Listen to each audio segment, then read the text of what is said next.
are live. I believe we're live. We're live again. Hello, everyone. And we're back again. Hey. Yeah, right now I'm just checking to make sure all the technical difficulties are done. I'm just making sure that the stream is good. And we are sounding good. Yay. So I guess we're back in the house. Hey, y'all. Hey. Hold on, let me get my shit. You get your shit done. Okay. It is the effing podcast. It is us. Running a little behind. I'm just going to be transparent with the people. We had technical difficulties. Happens sometimes. That's how shit goes. He's like that. It's a live feed, and live things are happening as they normally do. We're here. Just right in your face. No. Unfortunately, it's been a pretty crazy Saturday. Very interesting, I must say. Yeah. So we're going to do this with the intro. I am your host, B-Dub, for the evening. I am your co-host, Kelly Joe. And Hassan, a.k.a. Alpha Dog. Go get those dogs. Okay, we're going to do our customary shout-outs. Shout-out to Eighth and Fancy. Shout out, boo. For all your adult snacking needs. So we have Eighth and Fancy. We're going to give a shout-out to Dank Drinks. Shout out to you, too. Dang. The dankest of drinks. Yeah. Indeed. And we're also going to give a shout-out to... Alpha Dogs. Yes, Alpha Dogs. Of course. Come I get was these gonna dogs, man. I was going to save you for last, but we also had the local plug, and I wanted Shout to out to you, boo. make sure she was shouted out and recognized as well.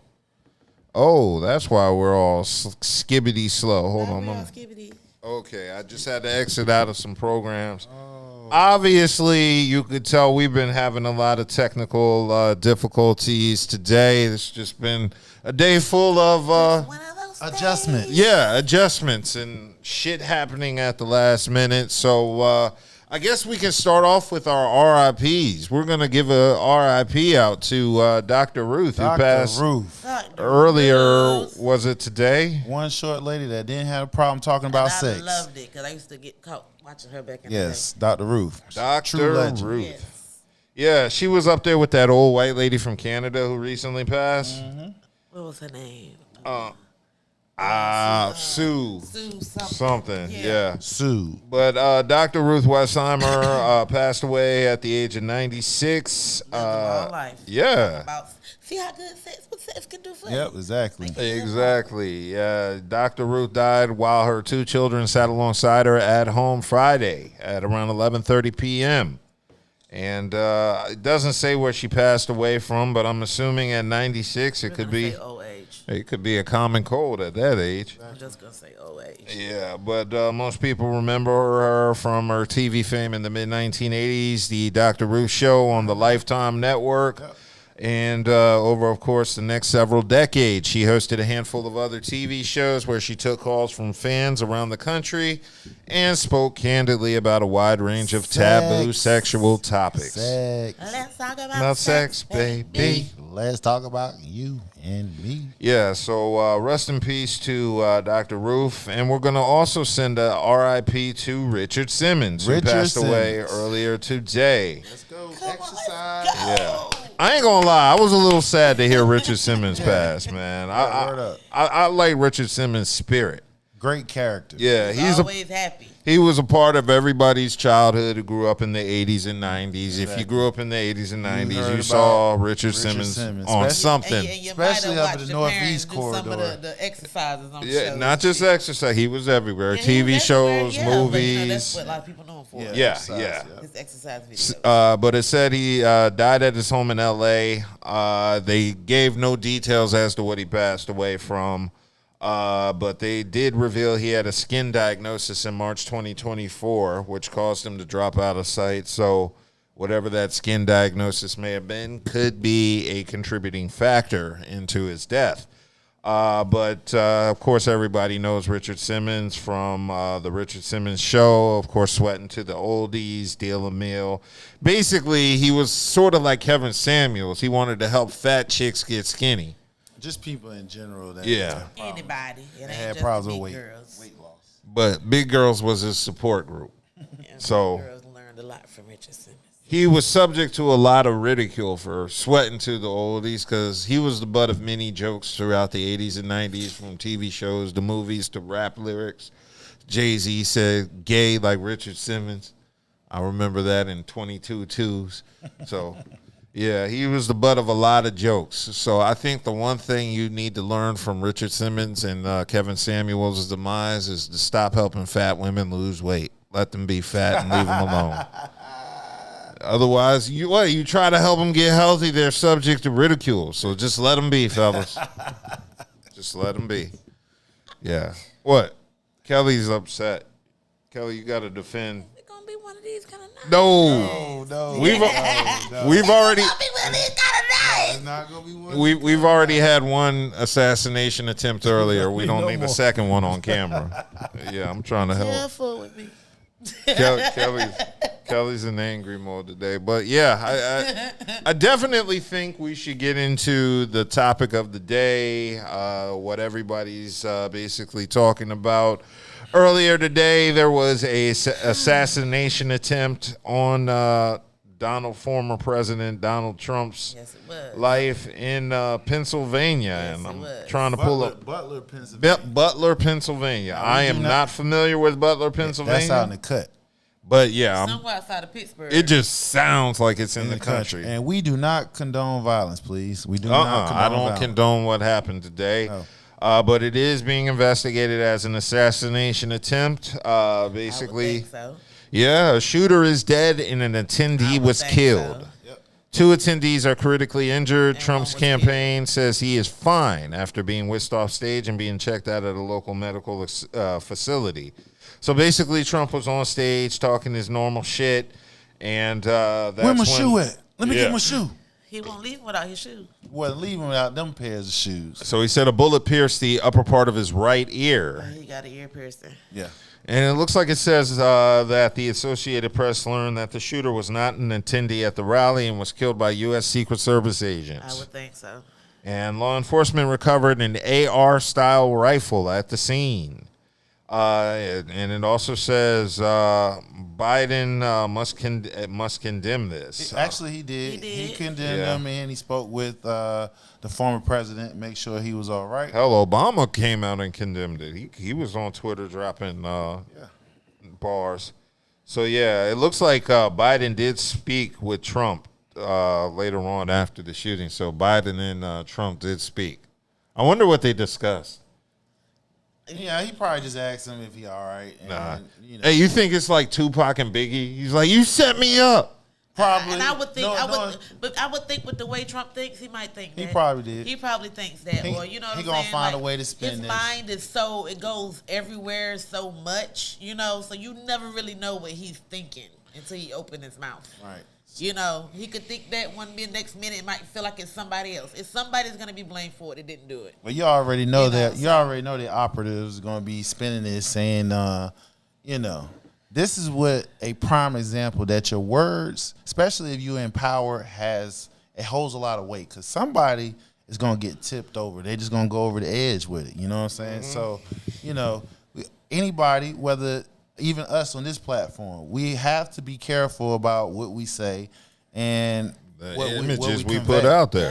Yeah. Yeah, because you put that energy out there, best believe it's gonna come. You know what I'm saying? So, So you live by, you die by. yeah, exactly. Type But thing. the point we want to also keep in mind is, because you know there's a lot of memes going out, you know, the internet and everything. And again, we see high profile people like 50 Cent. You know what I'm saying? He putting his face on his cover, Trump face on the cover of his album. You know what I'm saying? Trying to spin this. You know what I'm saying, for a, you know, to help him.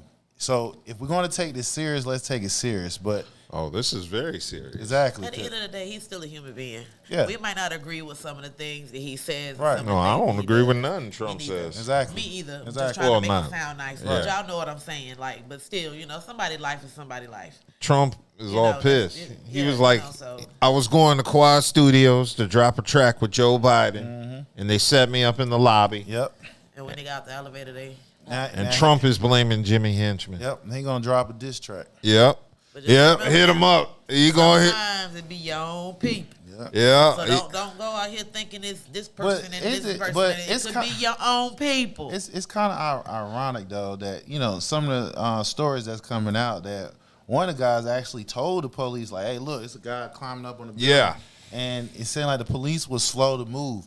Even when the shot happened, even when the shots rang, it was like 4 shots rang out before they even Anybody they took Trump to actually duck and hit the ground before the Secret Service actually came and surrounded him. And and also for somebody who's never been shot at before, he didn't even want to leave off the stage because he heard, number one, he heard what the Secret Service walkie-talkie said, all clear. It's all clear. Go ahead and move him. Once he knew that, that's when you hear in the hot mic saying, "Let me get my shoes. Let me get my shoes." And then he want to pump his fists up like he's tough and everything, which he heard on the walkie-talkies. They told him all clear. Go ahead and move the secret package. So yeah, that too. But it might let people know he was all right too at the same time. Nah, the second one was too much. Getting into the truck. Now that one was just too much. Just get in the truck and go. What? But when something like that happened, yeah, he might have been, but at the same time, that might have been letting people know that he was okay. I mean, as soon as like he I got said, I'm not a Trump person, so.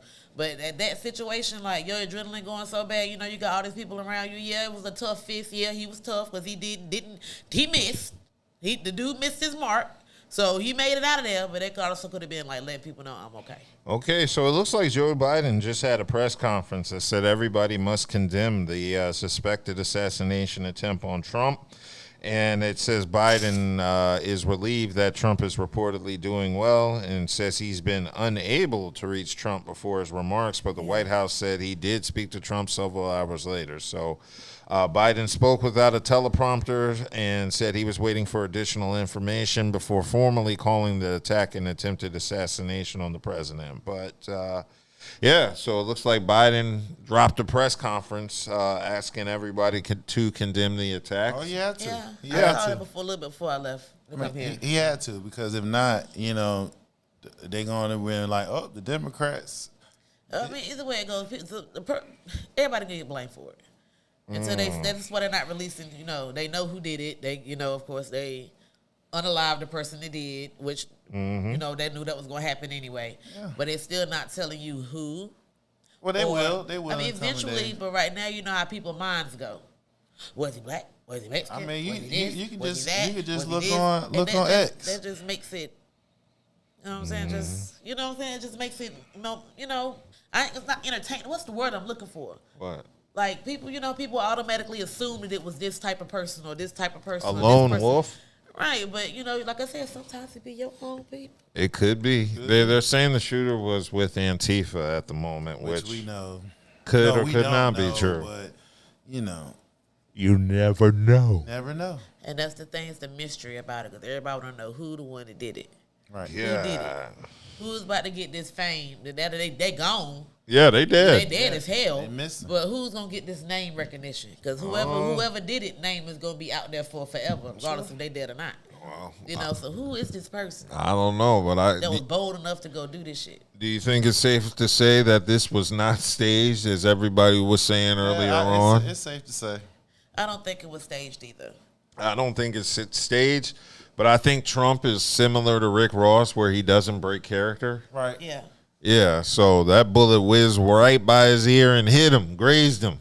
Grazed his ass. Yeah, and he had all that blood on his face and still saw it as a photo op. But did you see? Yeah, you seen a photo of how the camera caught him with his fist pumped up with the American flag right in the background, the Secret Service men and women. And that's gonna be framed somewhere. Oh yeah, that's about to be a T-shirt. He's called a Teflon Don president. You know what I'm saying? Yeah, he got grazed in the ear. Hey. Yeah, I said Griselda got about 10 album covers out of that Trump rally. Of course. Yeah. And to the sniper, like, you're dumb as hell. Well, I'm sure he heard you. Yeah, he heard me. You're dumb as hell. Okay, so what's going to happen now? Because Monday is the RNC, correct? Well, you know that's red meat. You know there's going to be some type of blame and pointing fingers on the other side. That's what I was saying. It's going to be that. That's the rhetoric now. It's going to help his campaign to get that money. Yeah, because they're going to boost his votes. This is going to boost his vote. Well, I wouldn't say boost his vote. It would just empower his. It would just empower his people. Now remember, to win a presidency, you need a coalition. So he need independents, he need blacks. You know what I'm saying? He needs a coalition. So as of right now, this right here is playing high level in his base. Yeah, pretty much. But to intentionally boost the votes. Mm-hmm. Either way it go, it's gonna boost them. Oh yeah, there's gonna be Either some way, major fallout. Whatever he created, however he bring it together, if he bring a whole gang together, it's still gonna boost his votes. Because people now, looking at it like, oh, he's so strong. Like I said, that's why people's minds just go everywhere. Yeah. Like when something like this happens. I agree on that part, but like I said, as far as winning over other people, you know what I'm saying? Nobody still hasn't came out and said what their plan is gonna be. What people need to notice, so far, since the debate, you haven't heard no plan on either side as far as what they're going to do for the American people. So just pay attention. Because it ain't. Either way it goes, it's going to be the same way. So we say. You still got to appeal to the people, though. That's the only way you're going to get your vote. So as of right now. And this is very appealing to some people to watch this shit happen. You're right. It's appealing in a sense, but it doesn't. It's just like. You can get a lot of traffic to your website. You feel what I'm saying? Because of, you probably had a viral post or something, but it still doesn't translate into customers coming in to buy your food. You feel what I'm saying? So the same way with votes. Even though he'll get notoriety either way, either side, it still has to come down.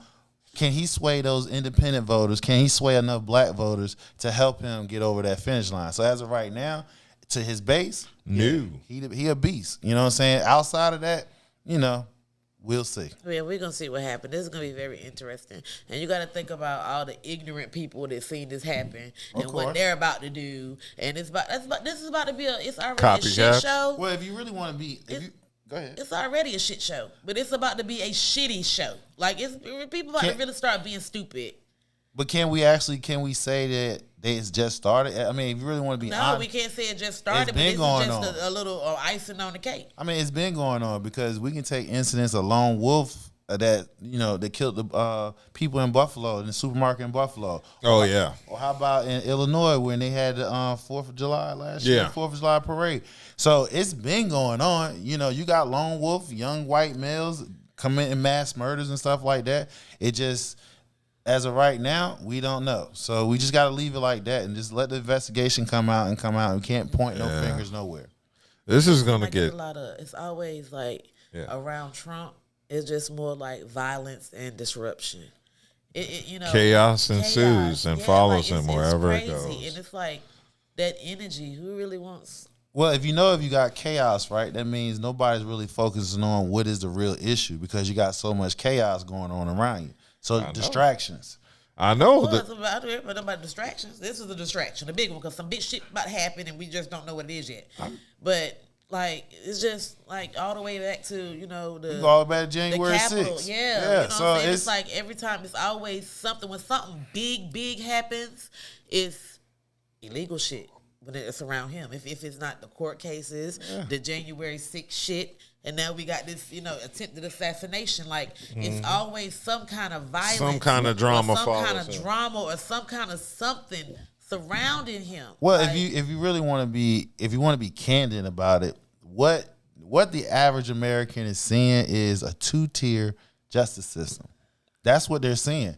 And the ones that grew up saying, hey, this is what you do, the right things happen. They're seeing that ain't true. Yeah, exactly. No. But they're seeing someone who really much changing the rules as he go. You feel what I'm saying? And it's being accepted. Exactly. It's being accepted across the board. And then sometimes when people, get to the point that they play by the rules too much, it's like they react in a reactive in a ultra reactive way. You feel what I'm saying? Just got to the point, pressure point boils. Again, you don't condone violence, but you got to understand that your words, your platform has meaning. And your message, the energy you put out. And he's putting out energy pretty much like, hey, when I get in office, hey, what I say goes down. And people, you probably got some people.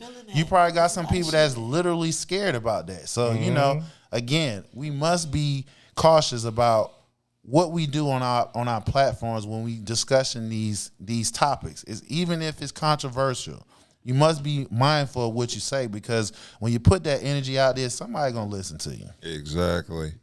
Wow. Well, I know somebody who's very happy about this day, and that's Joe Biden, because it took all the focus off of his lackluster performance on Thursday at the NATO conference.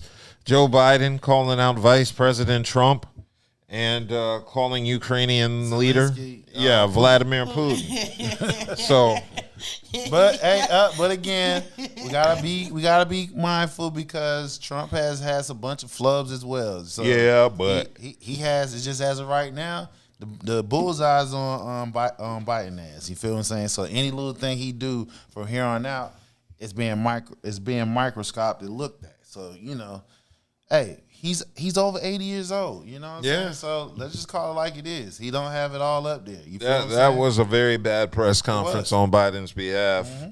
Yeah, I hope everybody got an opportunity to see it. Biden had his first solo news conference Thursday this year at the NATO speech, and yeah, it.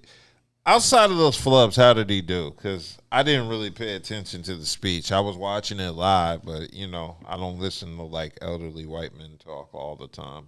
I mean, like I said, me personally, on a personal note, I mean, he's not speaking to me. So, as of right now, he's trying to save his ass. So, again, nobody's talking. Everybody's either doing something too much outrageous to be a complete distraction, and some of them is, they're, Well, one thing he did assure us is that he is not dropping out of the race. Nope, he's not. So he's standing on that. Just stand on business. All I know is stand on business. All I know is it's probably gonna get ugly at that damn convention, though. It's gonna be ugly. Oh yeah, that RNC Monday. Oh, I ain't talking about. I'm talking about the DNC. Oh, when is that? It's a couple weeks after the RNC. So the thing about it is, when Hakeem Jeffries had to come in and talk to you because of Black Caucus, you feel what I'm saying? There's leadership, there's members in the House as well as the Senate. Basically, they like, hey, you need to step aside. You feel what I'm saying? So again, these next few weeks leading up to the convention is going to be big. Me personally, I feel like when the convention get here, it's going to be plenty of detractors, and he's not going to have the full nominee to move forward. Yeah, I definitely agree with you on that. Everybody's not on board, but Bernie Sanders gave his approval or his support for Biden today, actually. I don't know if you saw any news on that, but I happened to see a video today that said Bernie Sanders gave his approval.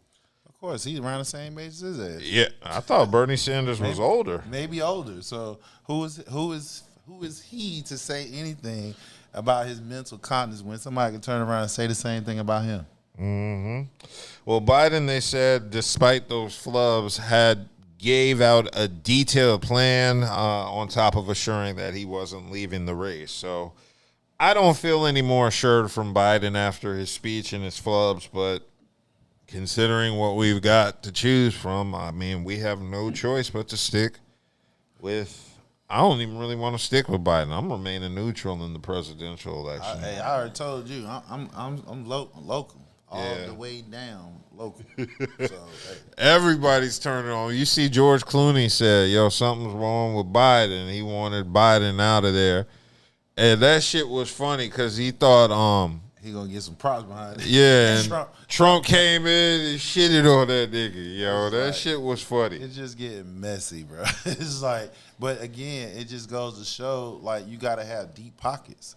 You know, everybody that's out there that's talking about this, listen, we have a presidential race that's well over billions of dollars.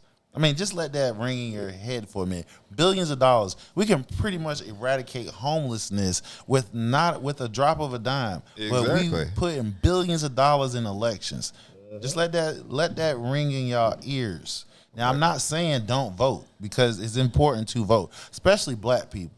I'm definitely talking to y'all, because remember, our great-grandmothers and grandfathers, they used to get hung, shot at, and everything, just the simple fact they could not vote. Exactly. You know what I'm saying? They face dogs sick on them and everything. So for as black folks, it's important to vote, but vote with knowledge of who you voting for. Look up the Exactly. candidates and stuff like that. Me personally, like I said, when it comes to this presidential race, I'm neutral. So, to send a message to the White House, vote local. Yeah. City, council, state, county, all that, because those is going to affect you immediately. Exactly. So, basically Trump called out George Clooney. Clooney published an op-ed in the New York Times earlier in the day expressing his belief that Biden is not going to win in November. And Trump responded to the op-ed through Truth Social later that day and said, so now fake movie actor George Clooney, who never came close to making a great movie, is getting into the act. He's turned on Crooked Joe like the rats they both are. So he called George Clooney a rat for turning on Biden. That shit. He That's keeping it real. hilarious. But that's the reason why Trump be winning as far as the barbs and shit. It's just like when black men get into conversations. When you're trying to win over people, you send out zingers. You add a little bit of truth, but majority zingers. And if you can make somebody laugh or distract their ass, they gonna agree with you. That's all he doing, people. He's taking a page from a black man's conversation. He just a white man just speaking it loud. And white men, especially the ones that, low in education, like, yeah, that's what the fuck I'm talking about. Yeah. No, we cool. I can edit it out. I just remember the rules is no excessive cursing. You can say a couple fucks here and there. My words get a little colorful. Yeah, you do. Exactly. Trust me, as a guy who edits these videos, I know how much cussing you do. But Trump continued going in on Clooney, saying, "What does Clooney know about anything?" He uses the Democrat talking point that Biden, the worst president in the history of the United States, has saved our democracy, Trump stated. So Trump was wrong on one thing. George Clooney did make a good movie. I really like Three Kings. I like Ocean. He was in Ocean 11. Oh, yeah, I forgot. He was, wow. Yeah. So I love those movies. Yeah, I guess Oh Brother, Where Art Thou? I've never seen it, but I assume since it was an Oscar contender that it must be good. Never seen it. But yeah, I'm just going to throw that out there that he was wrong on that. But that was a very interesting take. There's been other news going on with Alec Baldwin's case being dismissed. The judge dismisses involuntary manslaughter case against Alec Baldwin in the Rust film shooting. Yeah. So what were the details on the, it looks like basically, God damn what happened was it was his defense attorneys came out and made an argument that prosecutors had evidence enter in without them knowing. And supposedly the sheriff that entered in, he was retired. Yes. And he was friends of the prosecutor. You know what I'm saying? Which he knew the cinematographer who got killed.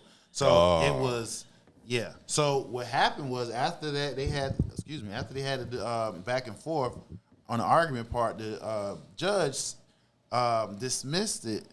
And they cannot even file charges against him no more. So it's over. Yeah, they did dismiss it with prejudice, which means... That would be double jeopardy if they did. Yeah, so they cannot refile it. So Baldwin could have been sentenced to up to 18 months in prison if the jurors had unanimously agreed he committed the felony.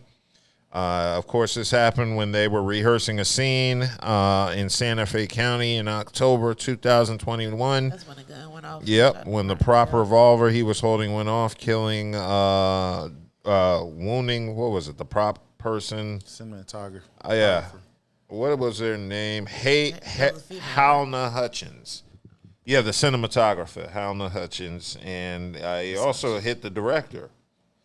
Damn. It was supposed to have been a prop, but it wasn't. Yeah, wounding director Joel Sosa.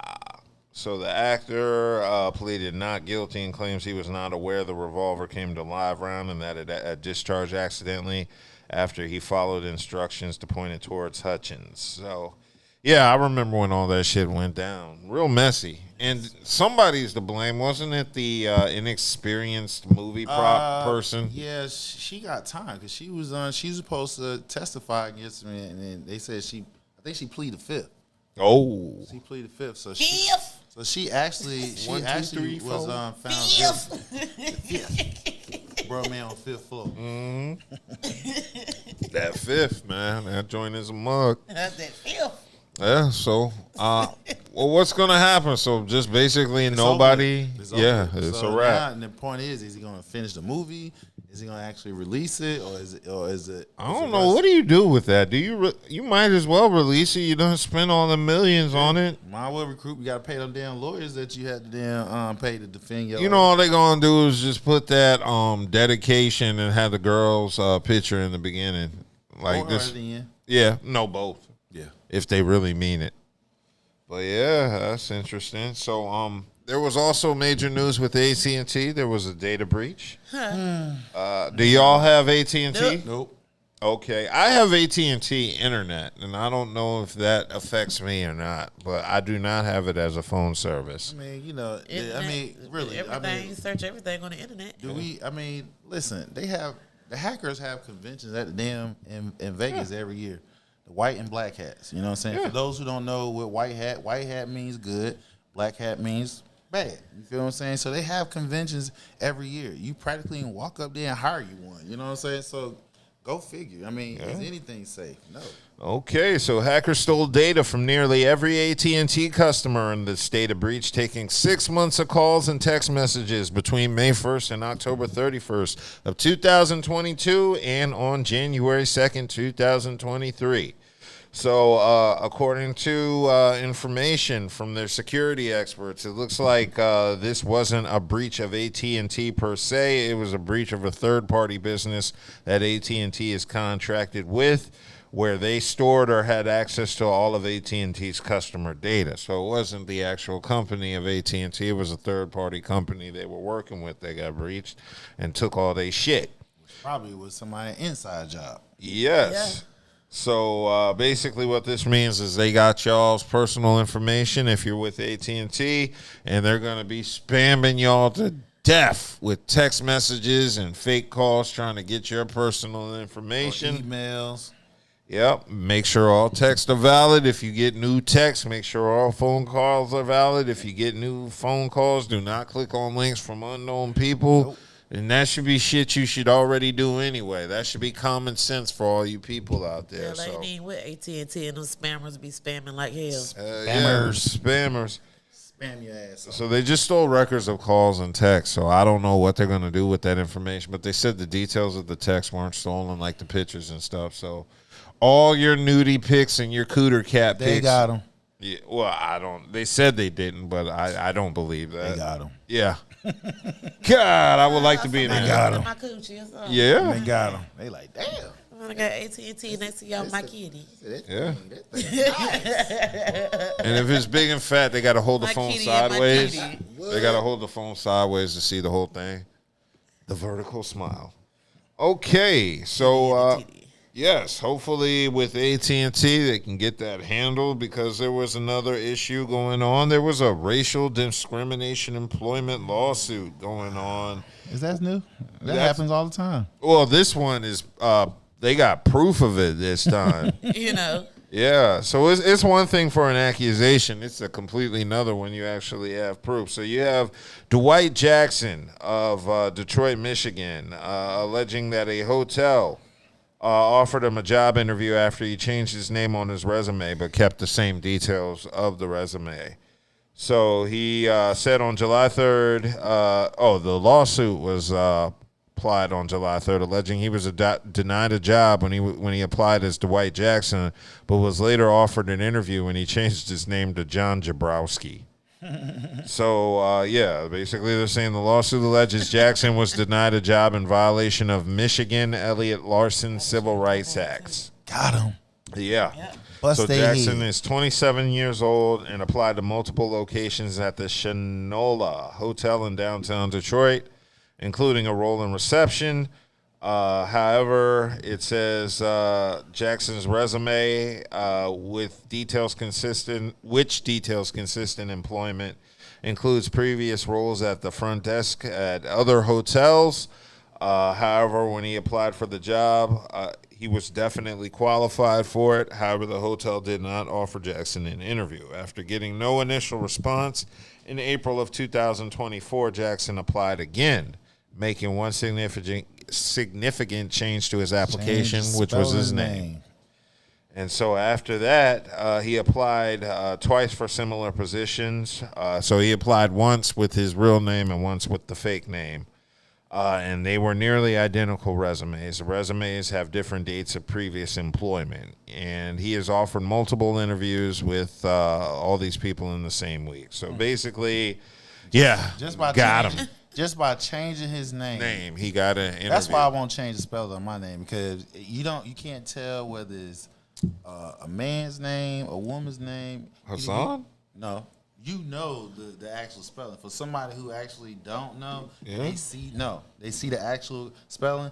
It's pronounced totally different. Oh. You feel what I'm saying? And since I have an Irish last name, you automatically assume possibly white. Huh? See what I'm saying? So it just goes to show that discrimination just because he has a black name, or so to say, a black name. Yeah. He doesn't have a Jim, Bob, Jimmy. You know what I'm saying? He had an actual seemed to be black name, and because he changed it, you know what I'm saying, they got caught with their hands in the cookie jar. I hope he busted their damn heads, all of them. Yeah, I have a very neutral government name, so I can't sit here and say I have been denied job opportunities based off my name, but I do fill out those censuses at the end of the resume application where it asks me my race. Hey, yo, you know what's weird? They be asking me now if I'm transgender. Yeah. Are you transgender? Sometimes I want to click yes just to see what happens, but I can't because it's just not in me. Right. Pause. But yo, they be wanting to know all about you. They be like, "Are you transgender? What is your sexual orientation?" I'm like, "What the fuck does any of that have to do with the job itself?" Don't want to show discrimination. Yo, I'll be tempted to say I'm a homosexual transgender. Don't ask because you don't want to do no. I'm a veteran homosexual Well, they're not transgender. asking. You know, some of them want that up there. They want it up there because that lets you know. Yeah. That lets you know you recognize. No, they'll pick you to fill a quota. And I'm down for that. If there are any companies out there that need a token black guy in your IT department, get at me. I'll sit there and smile. I ain't tripping. No, Yeah. okay. I hope that's... Oh. This is weird. We were expecting Buddha to walk in, and Branson made it. Why aren't you there? Oh. Right. Hey, Okay. Branson. Hello. Good evening. Okay, make sure everybody watching hits like and subscribe so we can get money for our podcast so Branson can go to his family reunion next year. Yes. Damn, I ain't been to a family reunion in over a decade because I don't think we've thrown one in over a decade. Damn. Family reunions are rare. They're rare now. It's only one side of the family reunion I will go to. Yeah. Other than that, Good Lord. I mean, I go to both sides of my family reunion. I would. I mean, like I said, I don't know. We don't pick our people.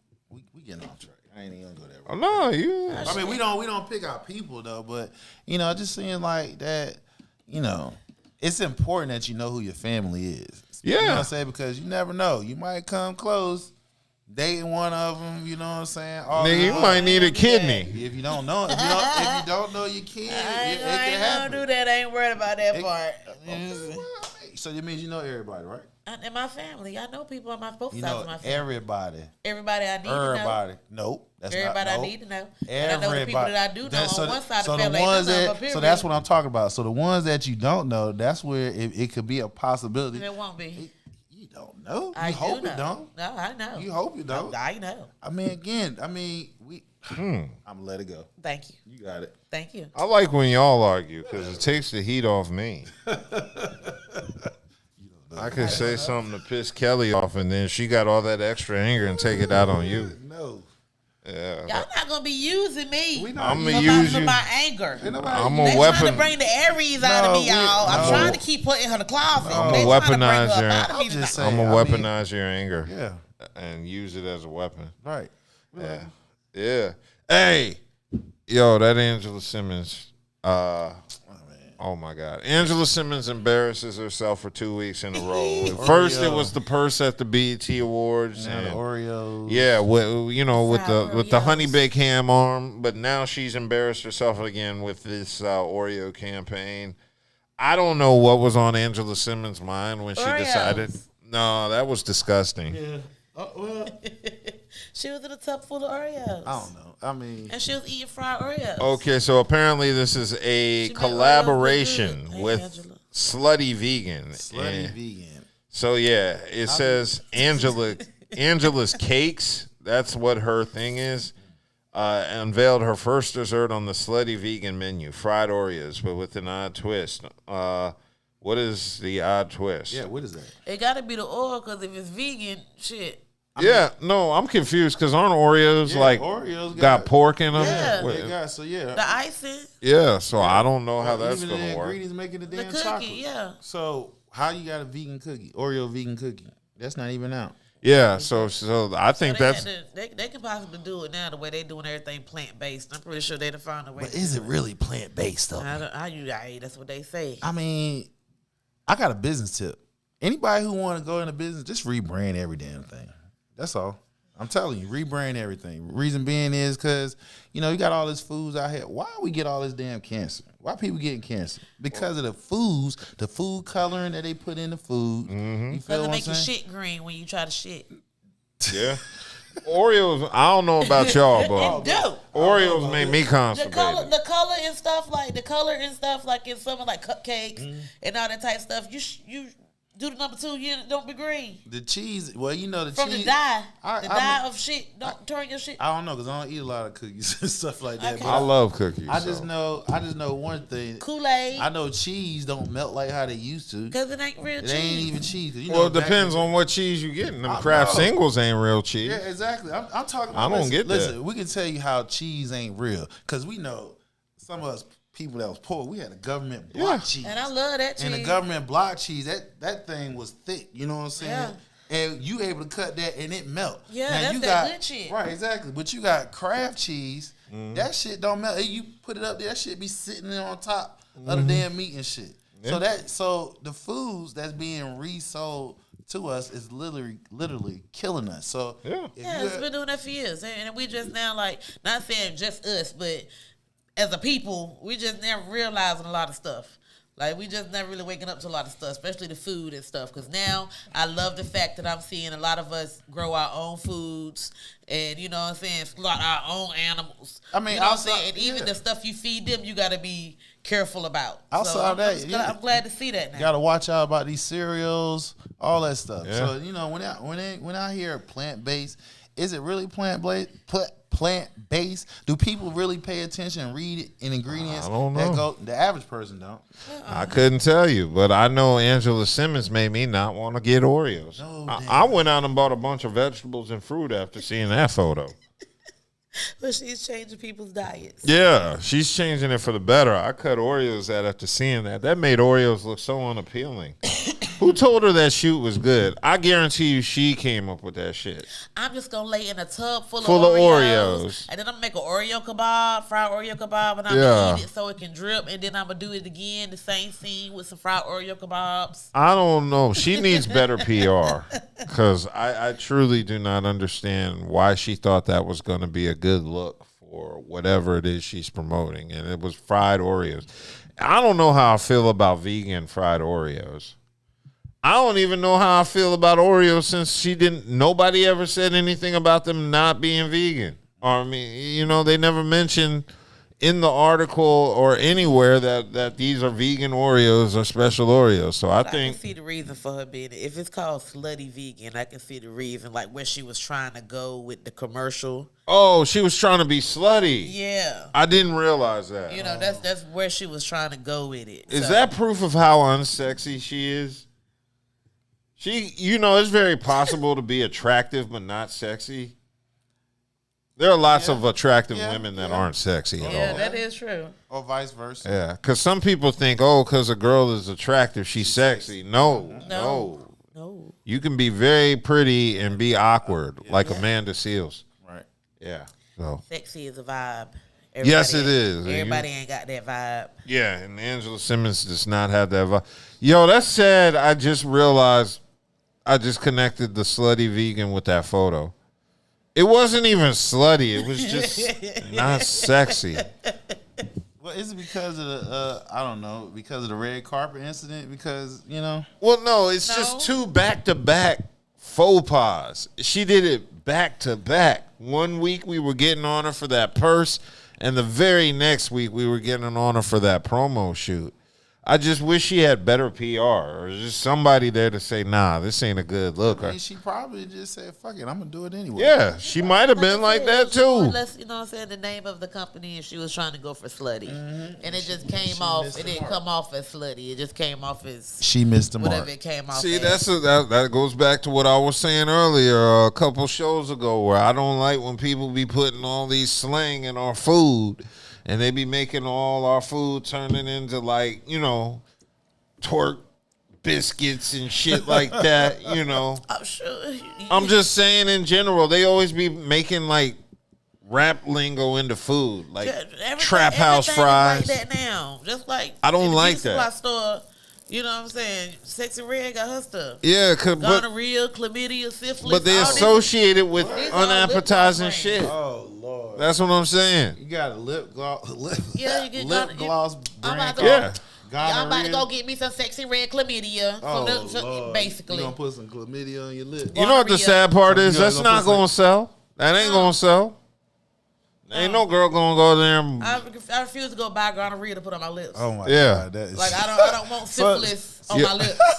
yo, you Chlamydia on my lips. Yeah, like, you know what really, I'm saying? though. Like it's a lip gloss. Oh my God! I could only see someone buying that as a collector's I'm about to- Yeah, item. they would. I mean, A as a collector's fad, item. as a fad. Yeah, but because it's not gonna be. you better not implement that into your makeup Yeah, routine. exactly. Oh, what you got there? Oh, I Some got gonorrhea. Yeah, gonorrhea green. And then your shit herpes, then Yeah, your ass start breaking out. You trying to figure out They bitch, you play got too herpes on much. your lips.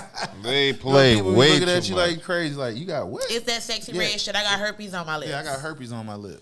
Nah, everything don't. Be like, damn, baby. Be like, damn, baby, your damn lips look real good. What you got over there? Gonorrhea. You like, bitch, who put that up there? I got gonorrhea on the top and chlamydia on the bottom. We ready to fight. Like, what you doing? You doing too much. My lip gloss is popping. That's gross. You won't be getting no kiss from me, boo boo. I just want to give you some syphilis. No. That's Yeah, gross. That's nasty. Speaking of gross, part 2 of what a serial nutting Oh yeah. commenced in We got Philly. another serial nutter. Yeah, we No, covered. They called them jackers. Yeah. These Literally. Jackers, snipers. Jack the Rippers. Yeah. Man, Yeah, Jack- so we reported on a serial nutter back in Georgia a couple weeks ago at Whole Foods, and this one is of a lower quality because we it's got in one in Philly. Philadelphia at a Dollar Tree. nutted on the damn girl's leg. Yeah, so it looks like Philadelphia police have identified a man they said was wanted in connection with an assault at the Dollar Tree. The suspect turned himself in, and his name is Gary A. Miles, and he's 35 from Southwest Philly. Meek Mills put out a bounty on his head. Yeah. So Meek Mills put out a bounty on this guy known as Skeet Mills. Skeet Mills. Yeah, he was sought after they say an indecent assault happened on a female victim at a Dollar Tree store located on 56 East Snyder Avenue on Sunday, June 23rd, 2024. That motherfucker was out there. He was hauling ass out there. He ran like a bug. She was on his ass. She just couldn't get it. Said that Miles is known to frequent the Snyder Plaza and the nearby I-95 underpass where they said he may park a vehicle. He a sniper. That nigga a So sniper. That nigga He's a- just nutting, just run in his car and drive off. He's a professional sniper. So I'm pretty sure there are girls you could pay for that. Yeah, I'm but sure You there is. know, like it ain't that serious. So you know? it is. For somebody who does that, they number one, they don't get pussy a lot. Okay? Oh, of course not. Number two, they was locked up to learn to do stuff like that because somebody that's locked up, they be if a woman or somebody around, you be listen. I know these things. because once upon a time I did sometimes, so I can say this. So they can be in a corner somewhere. They see a woman. They be So when you see somebody doing that out in the streets, they had to been locked up before. Oh, of course not. They had to been locked up before doing some stuff like that. I seen this TV show, and it was pretty much the same thing. These two brothers used to go on the train in New York. Yeah. And they'd be on the train and they would do it. You be watching some of the what kind of weirdo shit is that? It's My Strange Criminal Addiction. You know they got like My Strange Addiction. People eat carpet, and people eat drywall, and people eat mattress covers, and people eat. Man. So wait, it's two brothers. One brother started it. They were twins. One brother started it. One brother was married. The other brother, he was single and out here mingling. And he would go on the train, and and it's a packed train, and he would rub up against girls, and he would. And then he would go brag to his brother about it. And then one day he took his brother up there. His brother went up there and rubbed against the girls, and he. So, they start at different times. So they just synchronize serial nutters. And then they get caught, and then he'll get out, and he'll go again. Oh, them dudes got a problem. Yeah, they had a problem. If you risking prison for on people, just rubbing up against. Yeah. I mean. It's like that. And there was like some of the girls just be like, they wouldn't move, they would stand still. No, bitch, get up. The fuck wrong with you? So his hard dick is rubbing up against shit like that. And it's a packed train, so the train moving anyway. Shit. So he bumping up against them, but he actually getting it. She feeling the dead hard on rubbing up against. Yeah, it. Maybe she liked it. No, they didn't like it. No, they didn't like it. They rubbing. But they was like something like, I was just so scared. I didn't know maybe he would flip out if he could do something like this on the train. Yeah. And if I would have brought attention to it, what would happen? Smack him in his junk. No, you know how them crazy folks be on the And that's why she was saying that she didn't know how crazy he was. You got too many crazy on the subway, man. Yeah, you are correct. Ain't nobody doing nothing. Yeah, both of them locked up now to this day for. Damn. People need to ride the DC subway. I'm just amazed how she be coming up with these shows, boy. Yeah, that's weird. You be coming Y'all up ain't never watched My Strange Addiction? No. Like, I've heard of My Strange people Addiction. Eat mattress and like car seats and like drywall and chalk and. I've never heard of that.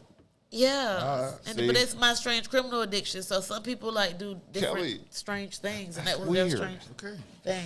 Kelly, you're the type to watch a Tyler Perry movie without a podcast to review it for. Right. Yeah. You would watch it under your own free will. Yo, that shit was trash.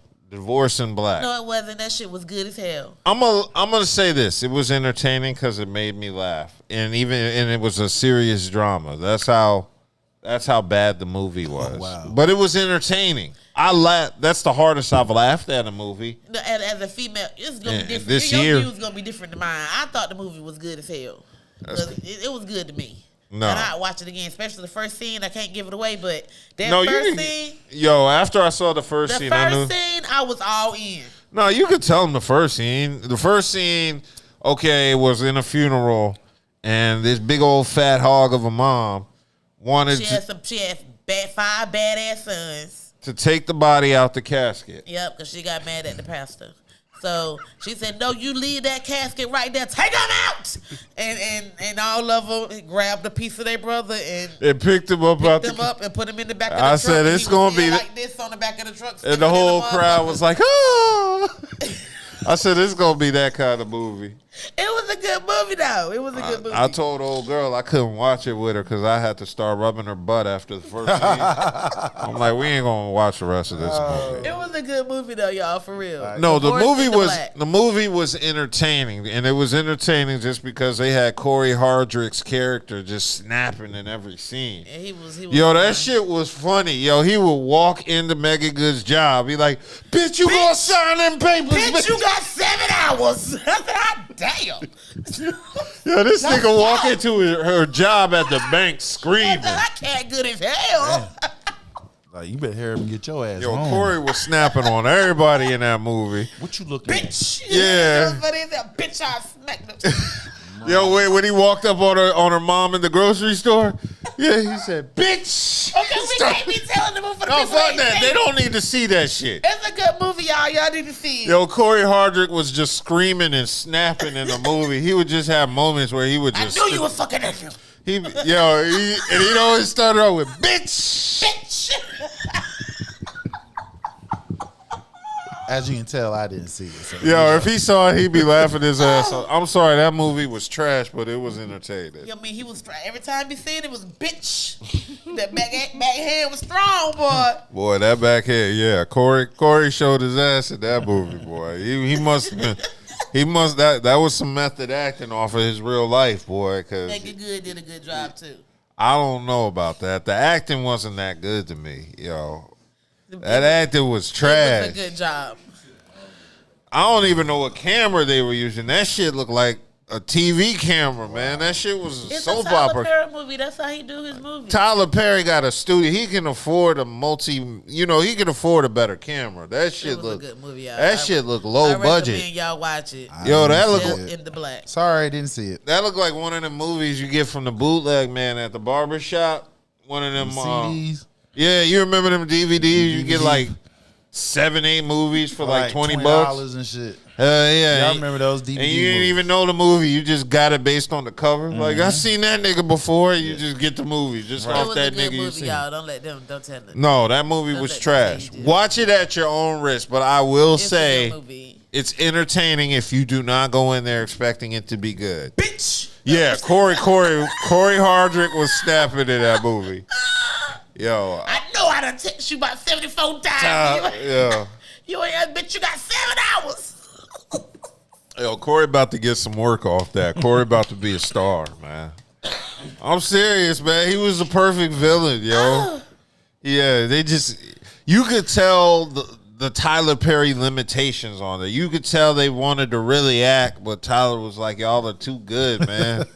Stop. I got a reputation to maintain. Y'all got to redo this scene and make it not that good. But yeah, that movie was interesting nonetheless. Bitch. Yeah. Corey was showing his ass in that movie. So yeah, I definitely recommend y'all seeing it if you ain't got nothing to do. And it ain't going to cost you no money. So if you happen to run across it on the streaming website, just sit down and watch about 2 hours of mindless bullshit with this movie. But it is good. Which leads to our next section on the promotion of this movie. And we had a situation with Michael Ealy, Megan Good, and Jonathan Majors that has been breaking the internet. Boy, if I was Majors, yes, I would have had a conversation with Like, Ealy. nigga, you'll see me right here. Yeah. And you know what? I experienced a situation like that before. And I feel him 100%. But he don't want to show out in front of everybody because of the rap. Because what he already been through. What he went through.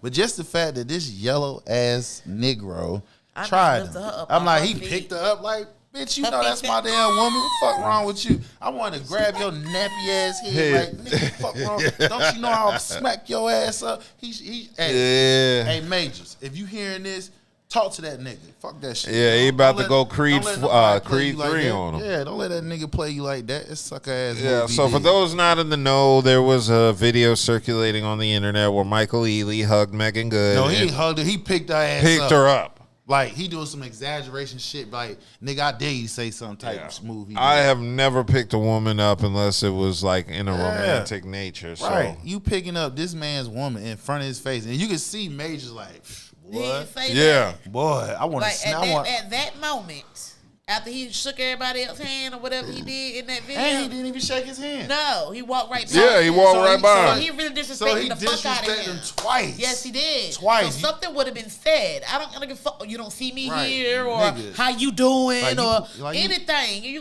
gonna give me some kind of acknowledgement. You're not about to do all of that Like, around me. nigga, I'm darker than you. Because What the now fuck I look you mean you stupid didn't for see not me? saying nothing. No, he don't, because in a sense, you know, like I said, he just came out of a I traumatic still would have situation. said something. Yeah, Well, I mean, yeah, you can say behind something. Closed door, we'd have had Stand that. up for yourself. We'd have had Like, that fuck conversation that. behind at the cameras move. We'd had that conversation. Damn that. Like, nigga, Why that's the- your he first did and that last shit while the time cameras you was try going. that shit. You right, but So I'm gonna say what I got to say while the cameras is going. again, I ain't about you to know- hold on to no shit. You but ain't holding on. You held on to hold long enough. that's true. But again, that.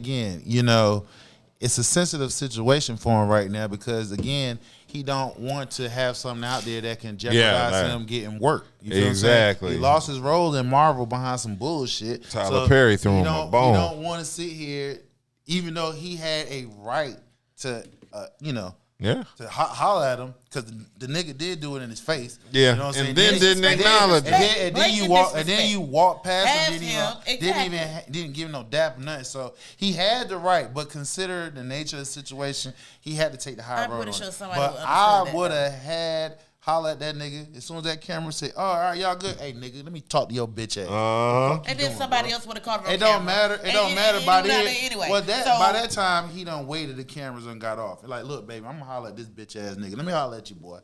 Let me holler at you. You see, you gonna pick up my lady, and then on top of that, you gonna walk past me and give me no hand. Nigga, I'll smack the shit out you. He would have been more calm if he did it while the cameras were on him like then. And when the cameras go off and ain't no cameras there, he can flip the fuck out. But it's always a camera somewhere. You right, it is. So it could have been an even worse situation than what it, could have been if he just sit. Not necessarily, because if it was a camera somewhere, right, they would have caught him saying, "Baby, I'm about to holler at this brother right quick. Hey, let me holler at you, bro." Well, that's what Megan Good said. Megan Good released a lengthy comment on a Shade Room post insisting that Majors and Ely greeted each other immediately before the viral footage began. So she's saying they edited the first part of the video where Jonathan and Michael exchange a big hug first and then speak life over each other before he gives me a big brother hug, she wrote. A big brother hug is what she called it. Yeah, Man, listen. I'm sorry. I don't know no man, especially black, that if you know I'm dating this woman, you're gonna pick her up like I mean, if you ain't her sister, nigga, you better not pick her up. She better not come an inch off the fucking ground. Period.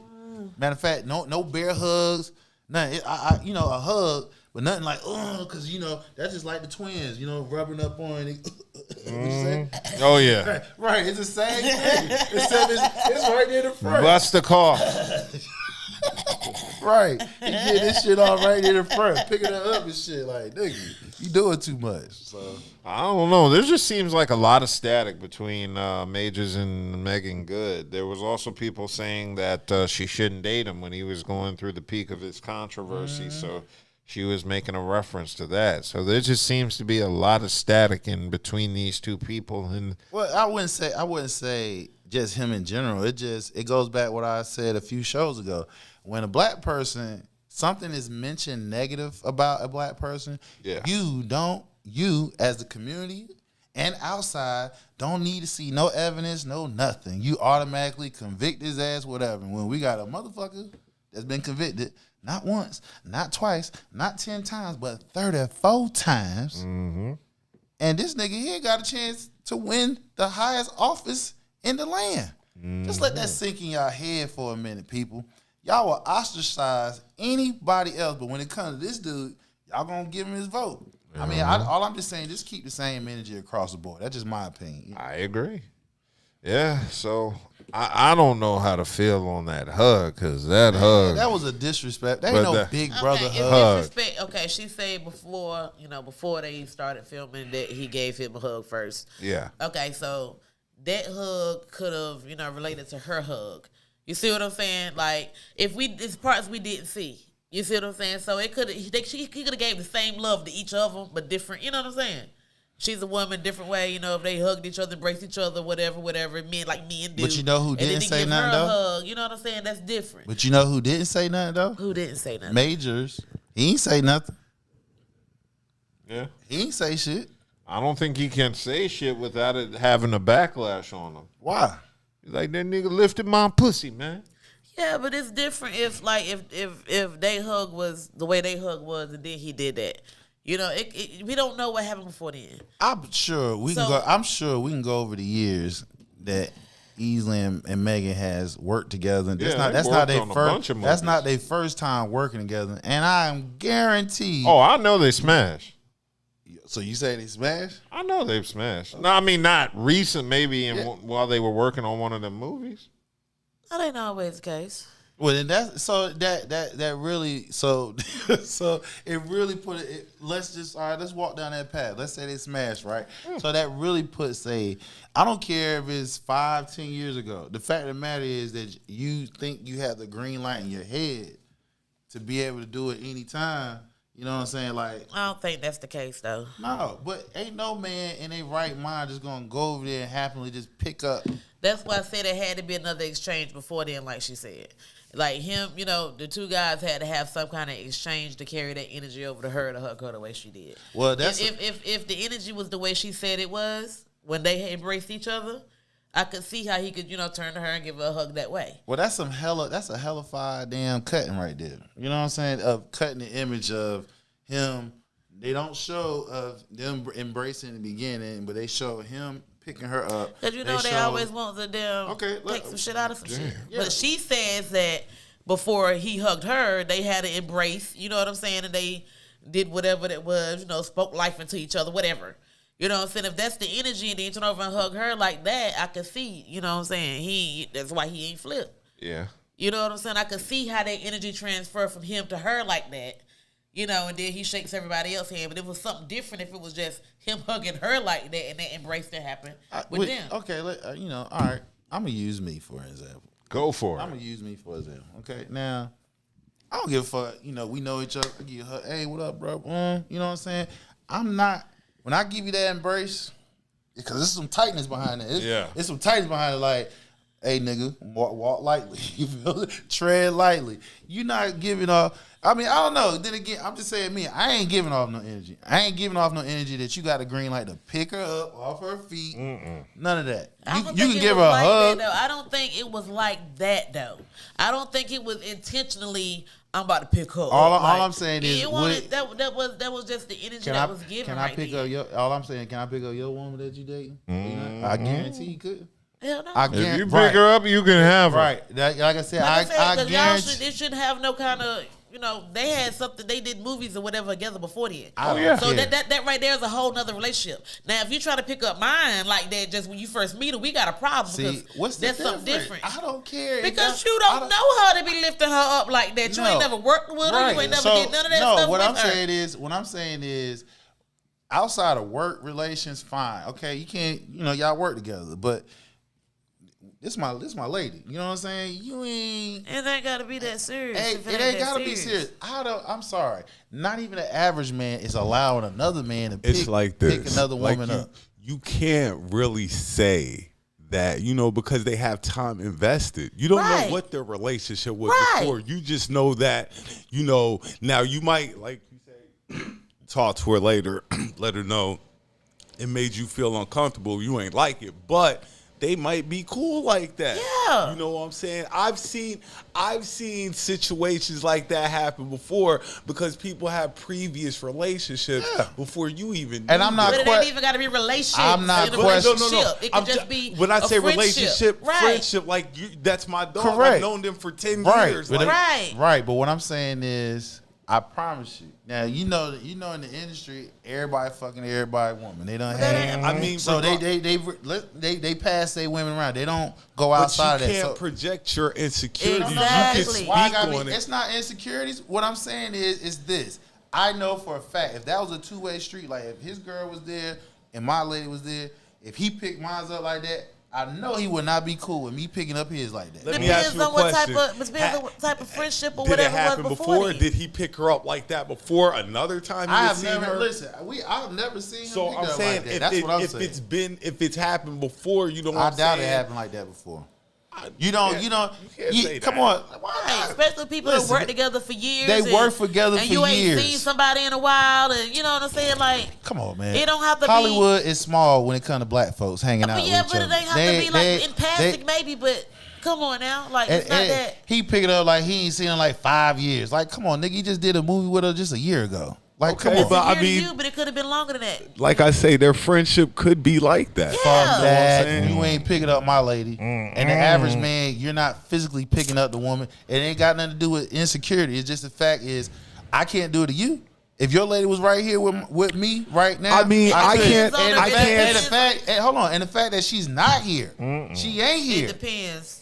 We didn't see her, so she's not there. He came. We're gonna say he came by himself. If I can't do the same thing that you do with me, ain't nothing. So I'm supposed to get mad because it's not about being mad. No, but I'm saying I'm supposed to feel the type of way because a dude that she knows came around, you know, gave her a hug, picked her up, and now what am I supposed to take from it? Though. you picking her up, swinging her around, like, come on, yo, like they've been working together for years. I can't tell any. They practically know each other's families. I can't tell anybody. Okay, so that's like more like a brotherly hug. I can't tell anybody how excited to be when they see somebody. Shit, that's more like a brotherly hug if their families know each other. Ain't no damn brotherly Y'all hug. just that don't make no sense. You can give like this. You know what I'm saying? You a big hug like that. This nigga. But if you cool like that, why Exactly. I gotta do that? He did it in front.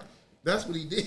It's the fact he did it in front of her man. That's all. And he won't hide it because he did it in front that of makes man. it even more That like makes it even more like Again, it doesn't have to be. It doesn't mean it'd be different if we're around, on the other side of the room and you see me do this. But I did this smack dab in front of you. Again, it's called healthy boundaries. That's all.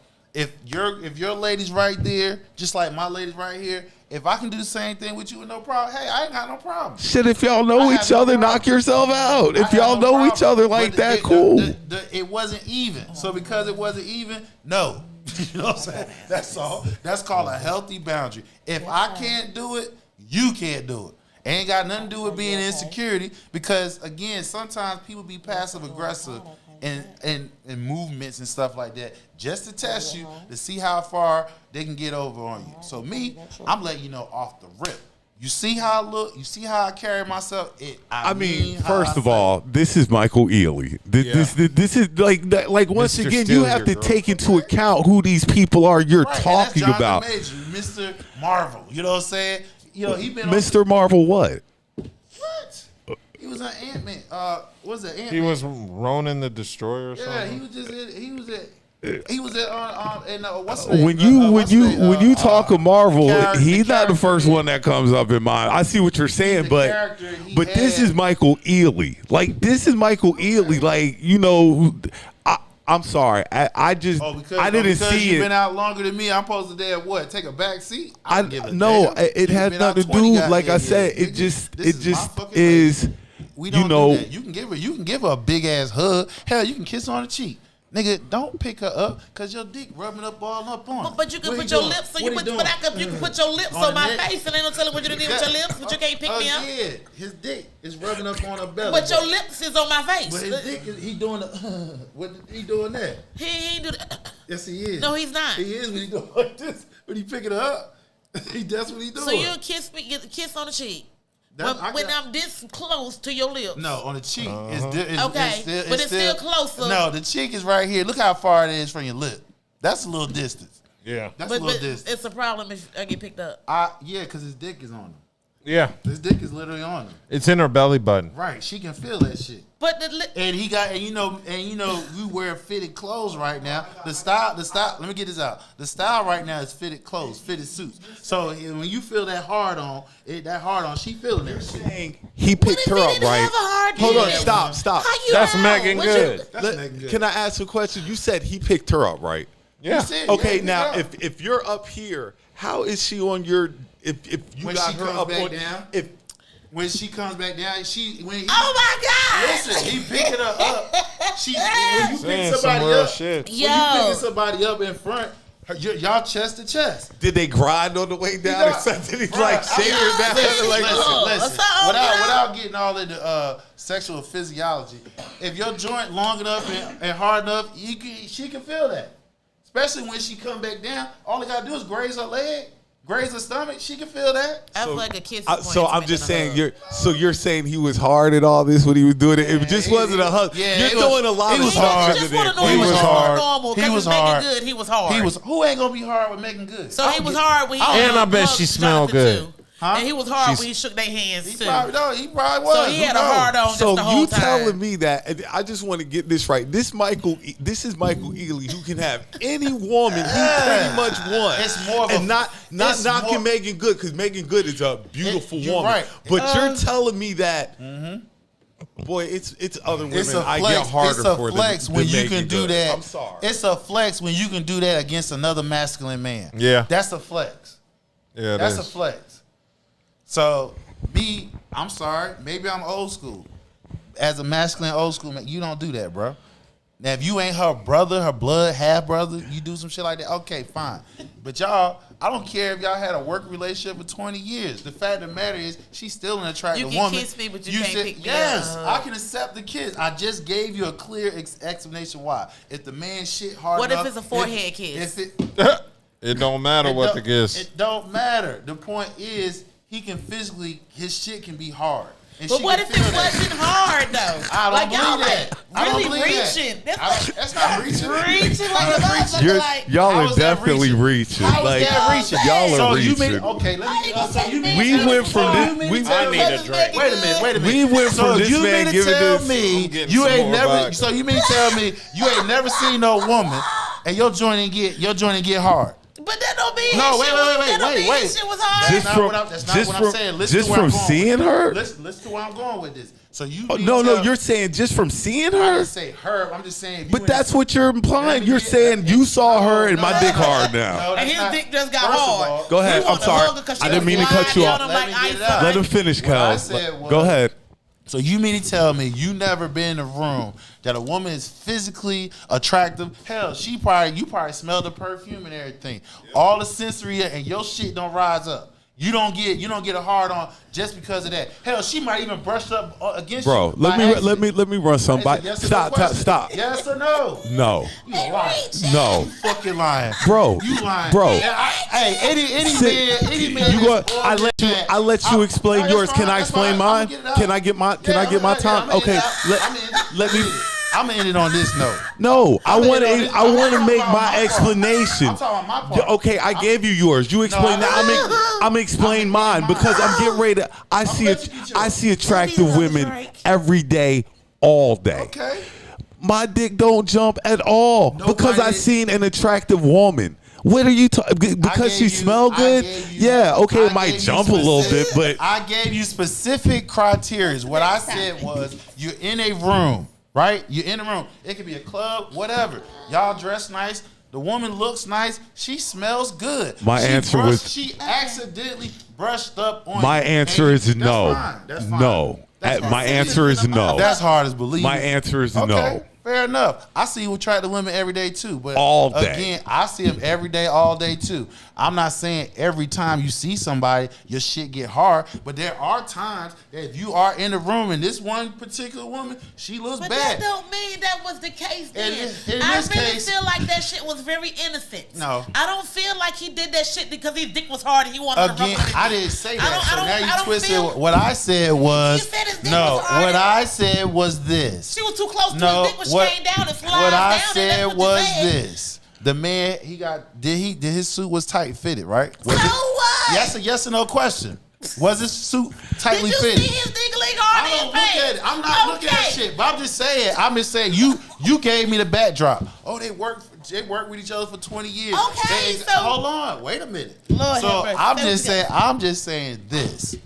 And I'm not saying that it actually happened because I don't fucking know. But what I do know this: if a man is physically attracted to a woman, and if somehow they touch each other, whatever the case may says be, they're physically can attracted I to each other? finish saying? Go ahead. What I Let just me said let was, you if say I what you just said, this is what I'm talking about for average people.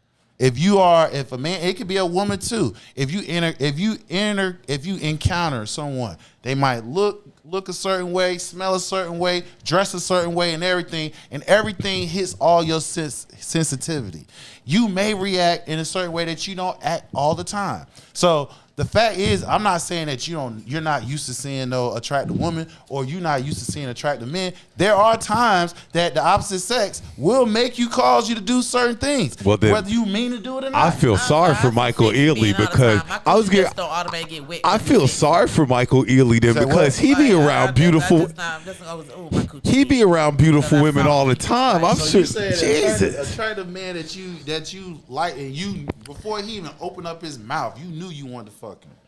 That ain't got nothing to do with what we talking about. It does. I just clearly said if a person, because how they look, how they dress, maybe they height, maybe how they fucking smell. It's just that time of that day, whatever. Everything's. I've had that happen before. You gotta do more than just look a certain way to make my happens. coochie jump. Like you just can't be looking But sexy. and but shit, you're and I'm but like, you're looking, saying oh my this God, he look good. but You gotta say stop something. but You stop gotta you're fuck my saying mind this first. like you're seeing somebody for the first time. They've worked together several times. So what you're saying doesn't really stand because they've worked together several times. That proves my point. So picking her up like you haven't seen her in forever and y'all worked together. I miss you, nigga. Damn. You give me it. You ain't gotta pick me up. He you ain't wasn't gotta mad pick her about up. it. You ain't got.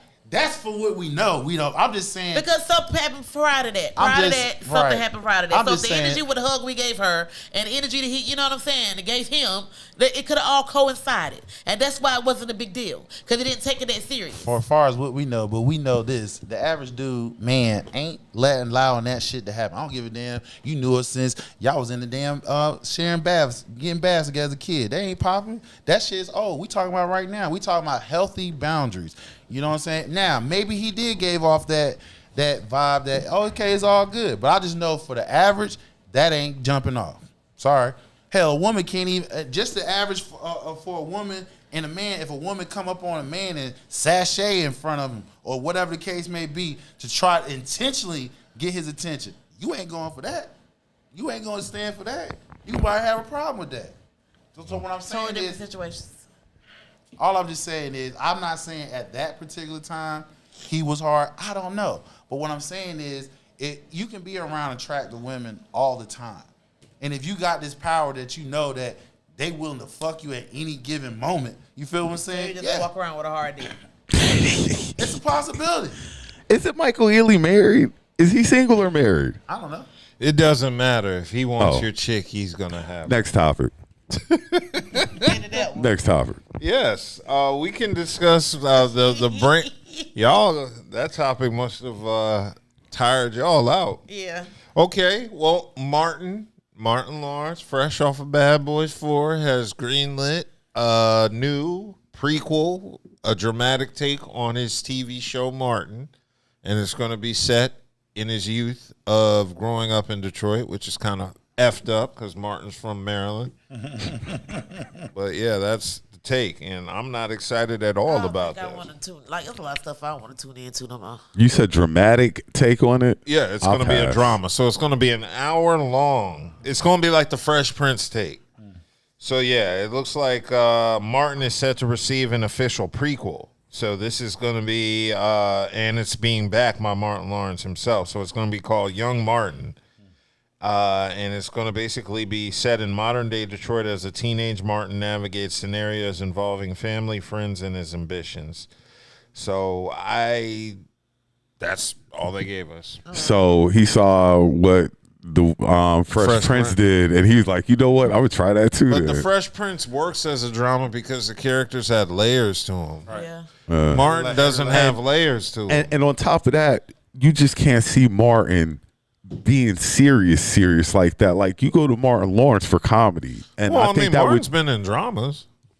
Which one? Wasn't his last movie before Bad Boys a drama?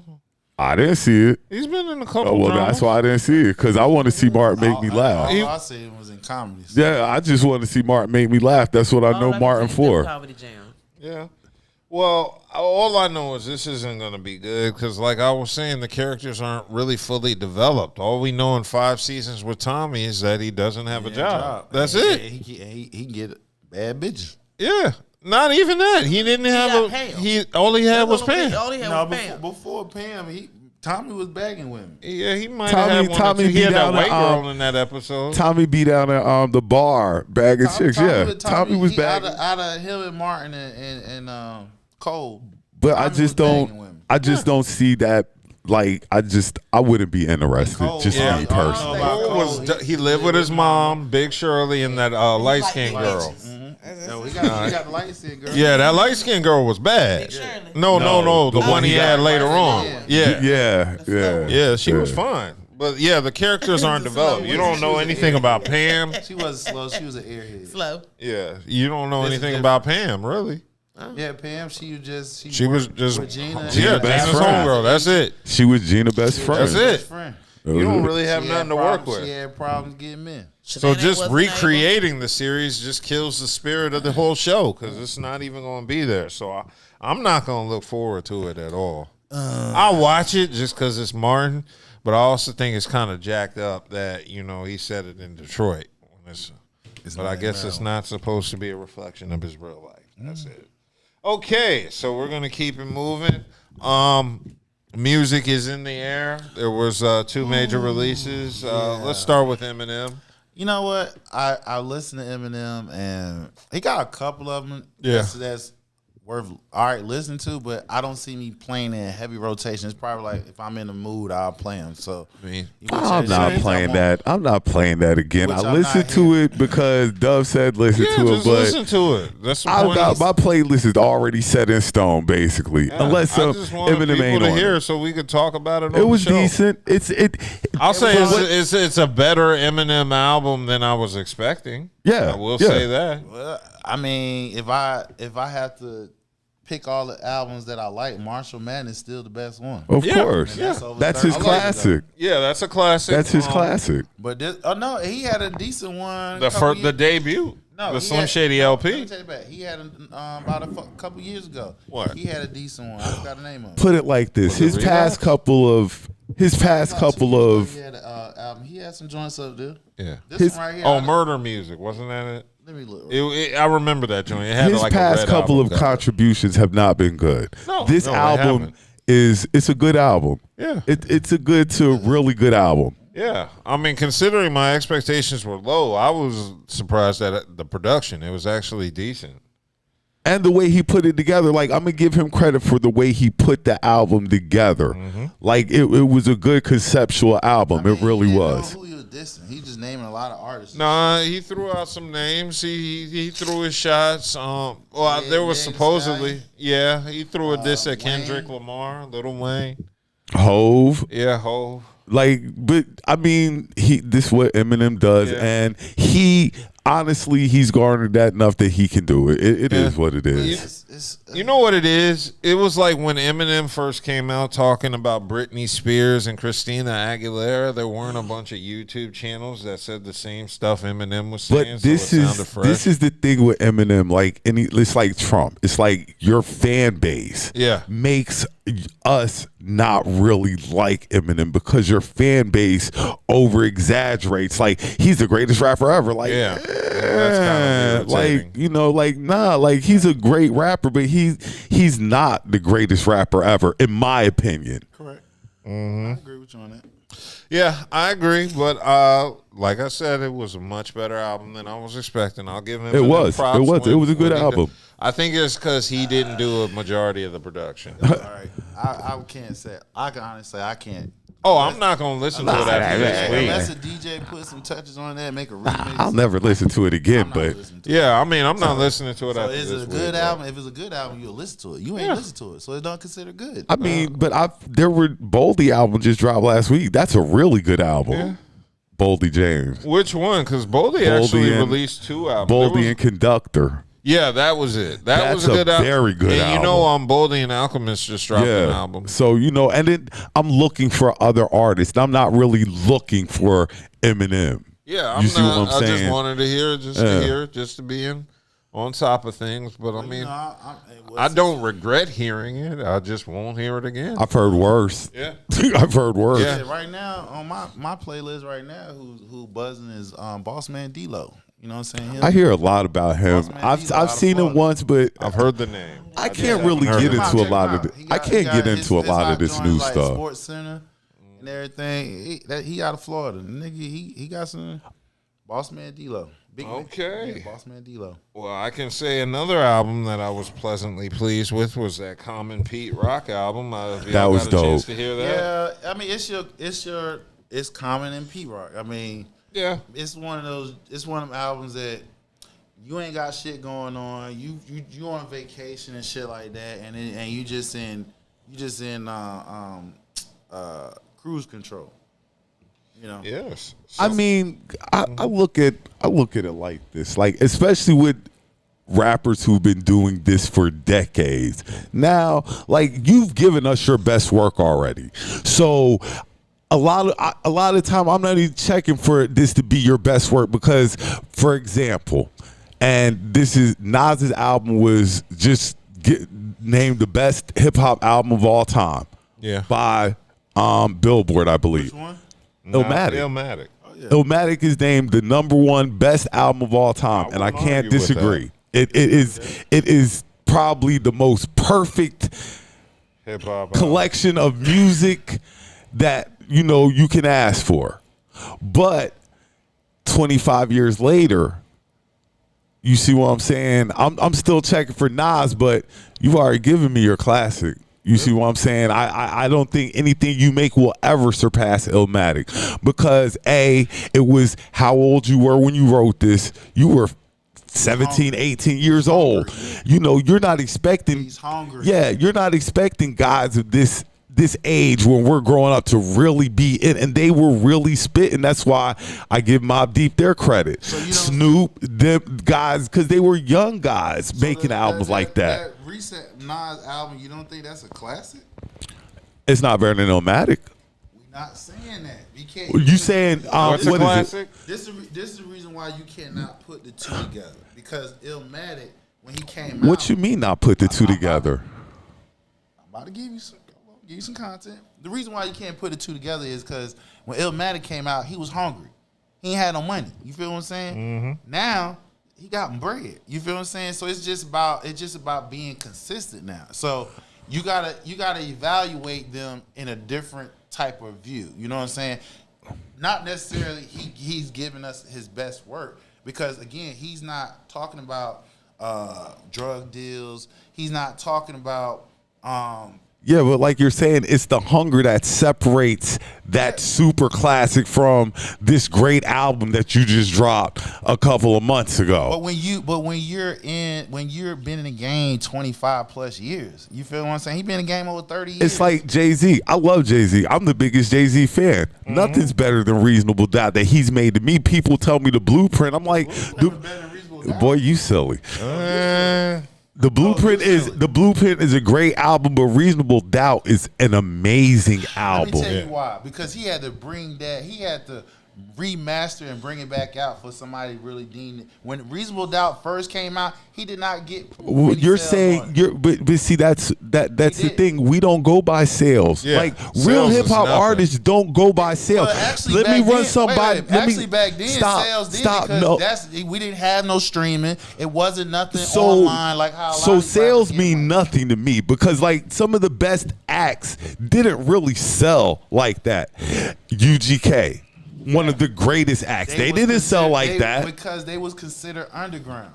But nevertheless, they were underground kings. They was underground because you can. Nevertheless, but they were one of the greatest acts. Wesson or motherfucking Black Moon. Or MOP. You know what I'm saying? Classic albums, but they was so far underground at that time. It's like you was a trader that if you went from underground and you make it and went to mainstream. So that's why sales mean nothing to a hip hop head. Listen though, this is the reason why I say then sales did make something, because again, the reason being is how you justify how well they did was based off sales. See, now it's different because you got sales. Sales is not even as popular because you got streaming, online streaming. You got other avenues where they can push their music out to where they can get their numbers up. So then you ain't had the internet. You didn't have the edge with the internet, because a lot of these rappers like the Mexican OT, Big X Plugs, you know what I'm saying? They starting out getting $50,000, $60,000, and that's with no record out.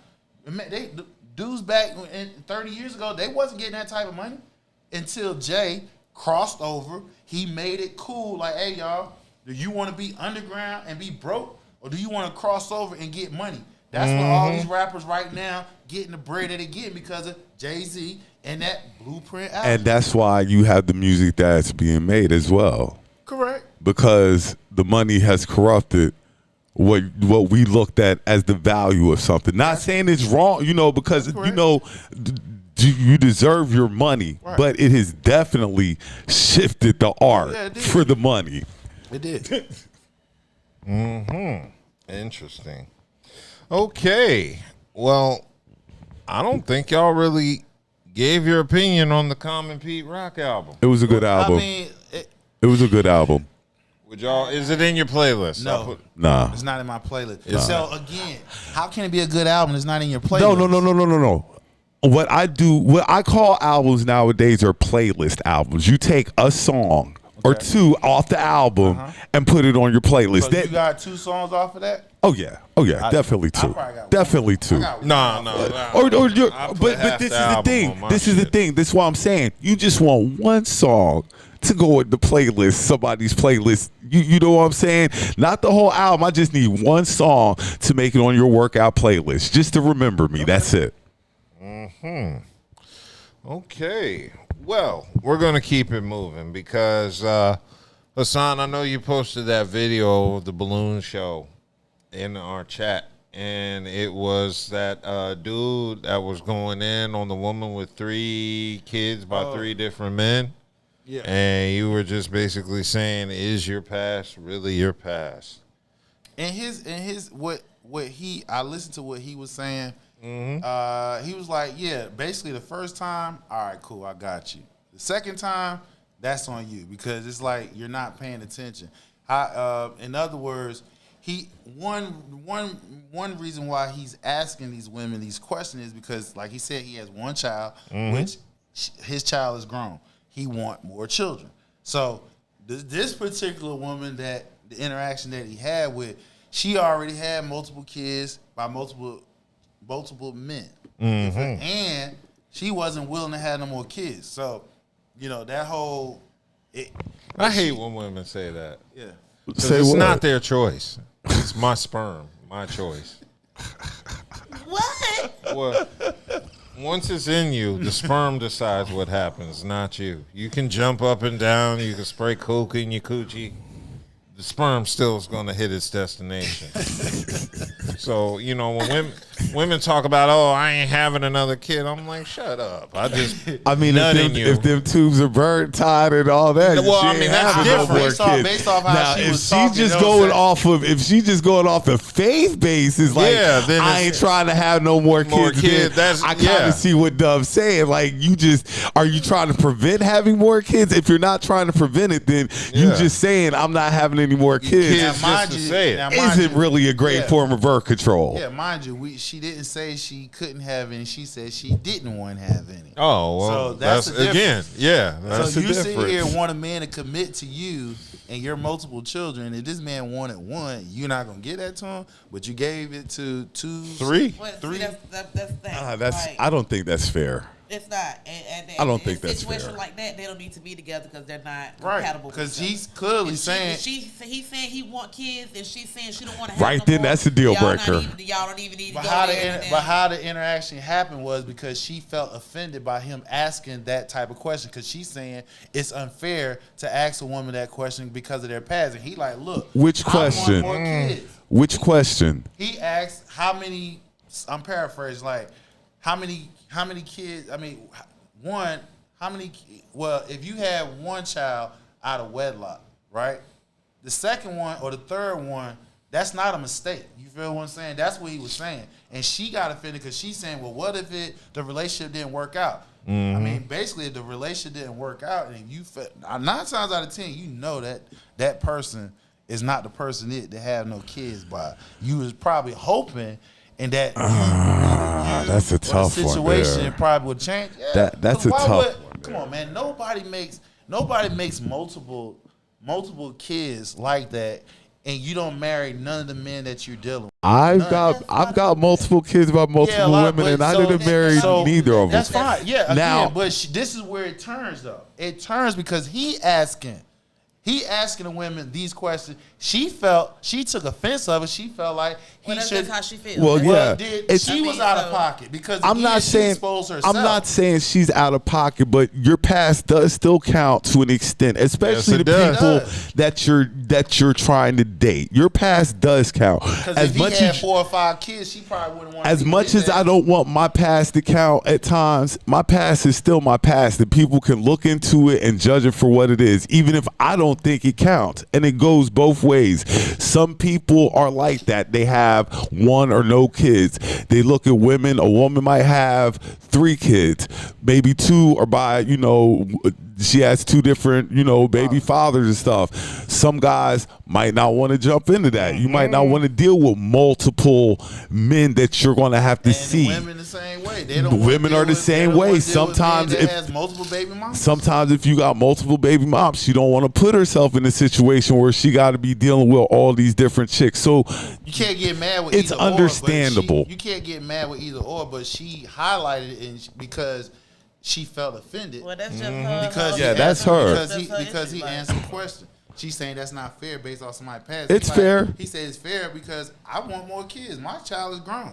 If I got to come in a situation where kids is under 17 and under 15, that means they're going to be around 4-5 years. Exactly. So if I'm investing time and money into a family that when I get old, they're not going to take care of me. You feel what I'm saying? I got to have my own. And that's not saying my own is going to do it, but my own more likely will do it versus someone who isn't my kid. You feel what I'm saying? Now, that's not saying they won't do it, but I'm not putting my chances into that. You feel what I'm saying? I'd rather put my risk into my own blood versus someone else's. So, again, neither one was wrong.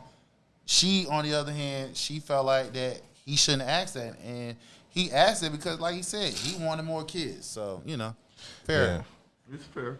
Yeah. So the one thing you learn from this is, ladies, if your tubes aren't tied and you're not on birth control, you having another kid is really not your choice. The faith method is not. It's not a good method. Joshua, it's your body. Oh no. Nah. No, you can't, because like she say, they have ways. We ain't about to start that. Is it? They have ways that. We ain't even going I'm there just tonight. saying, is it because if y'all in a relationship, right? Is it? Because if you say it's still her body, regardless of what. It's her body. Right. But I'm just saying. So if you have a baby outside of the relationship, that's her fault. You gotta wear it. Yeah. That's how she do what she want to do. That's her body. Okay, so but I'm just saying, like, you can't make nobody do nothing. No, nobody said making anybody do anything. I don't know. If you are in a relationship, 9 times out of 10, you know what the other person want. Exactly, and if you're in a relationship and it's something you want, they don't want, that's not going to work. So y'all need to make sure y'all discuss that and have that understanding before y'all even get into the relationship. That way, it won't be no issues of you get her pregnant, her not wanting it. Now, you know what I'm saying? Complication, taken care of in the first place. I've been in a situation that me and this woman, we had a week-long conversation about what we want and everything. Had that.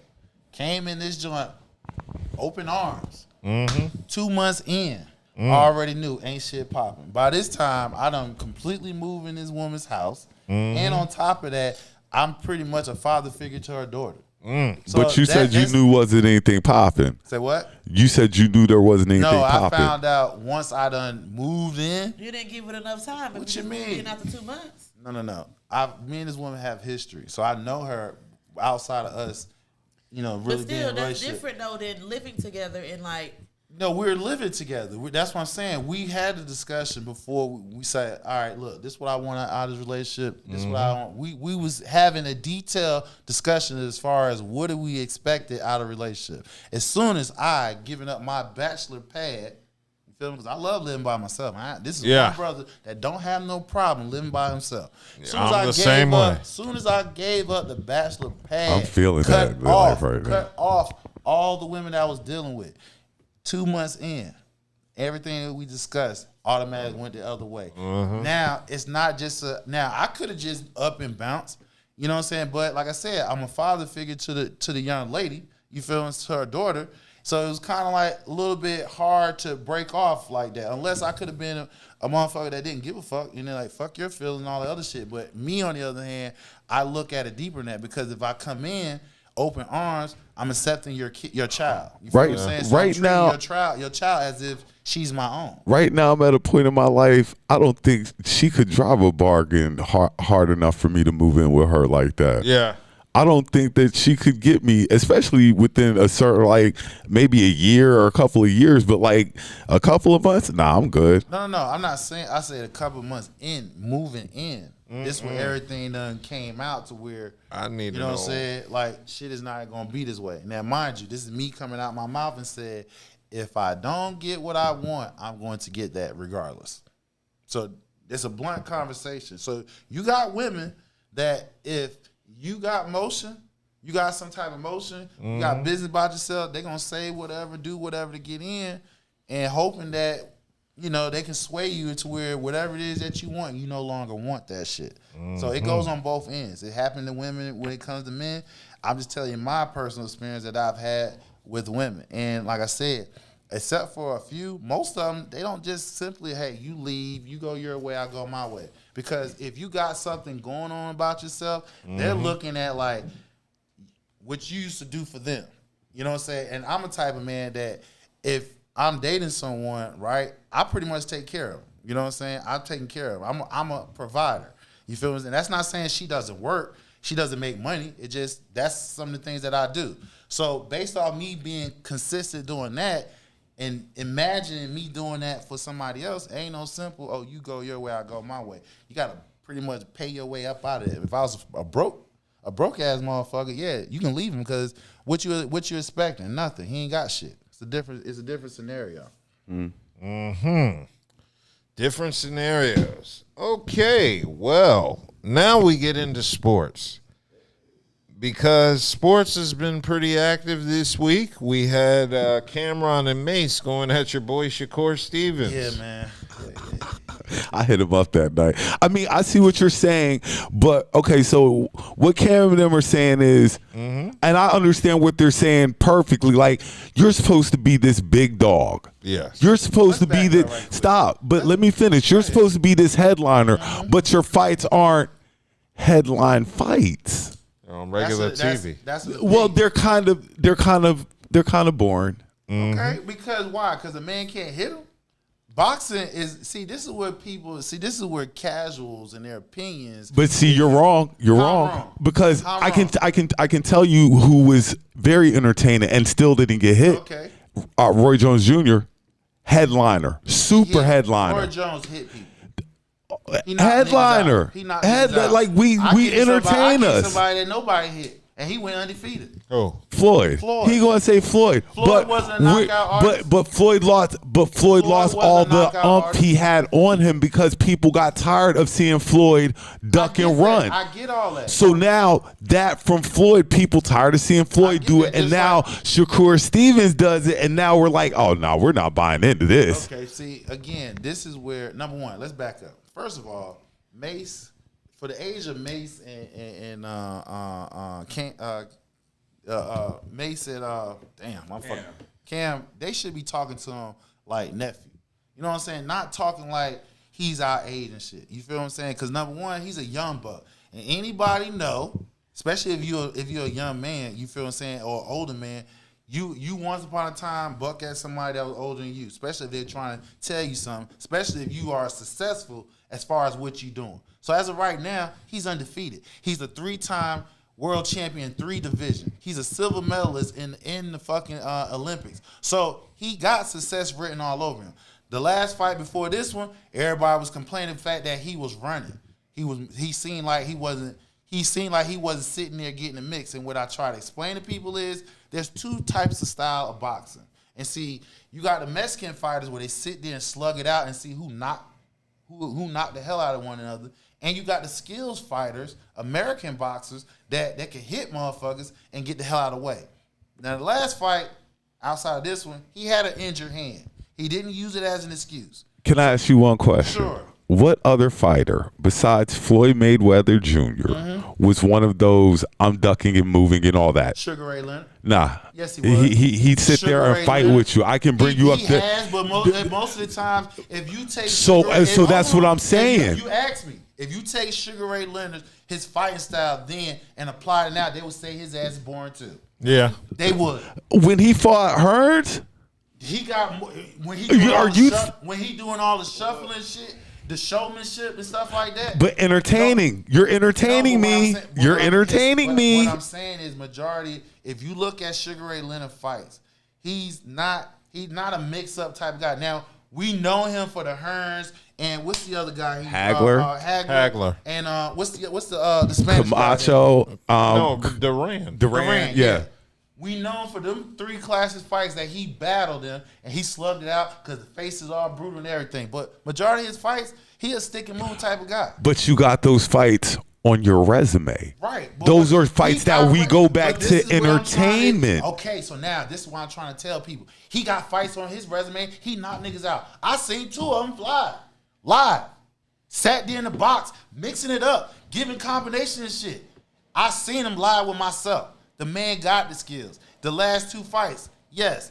If you compare the people that was under him, like Davis and Abdullah and them, Abdullah Mason, they was lights out. They was exciting. They knocking entertaining. Yes, I get it. But don't sit here and try to say the man got pillow hands. Them pillow hands can knock their asses out. Best believe it. Knock them $60,000 damn teeth in goddamn cans out. Look, them pillow hands can knock them out. The thing about it is, I understand that people want to see somebody get knocked out. But boxing, the art of boxing is not that. The art of boxing is, I'm going to see how many times I can hit you versus you hitting me.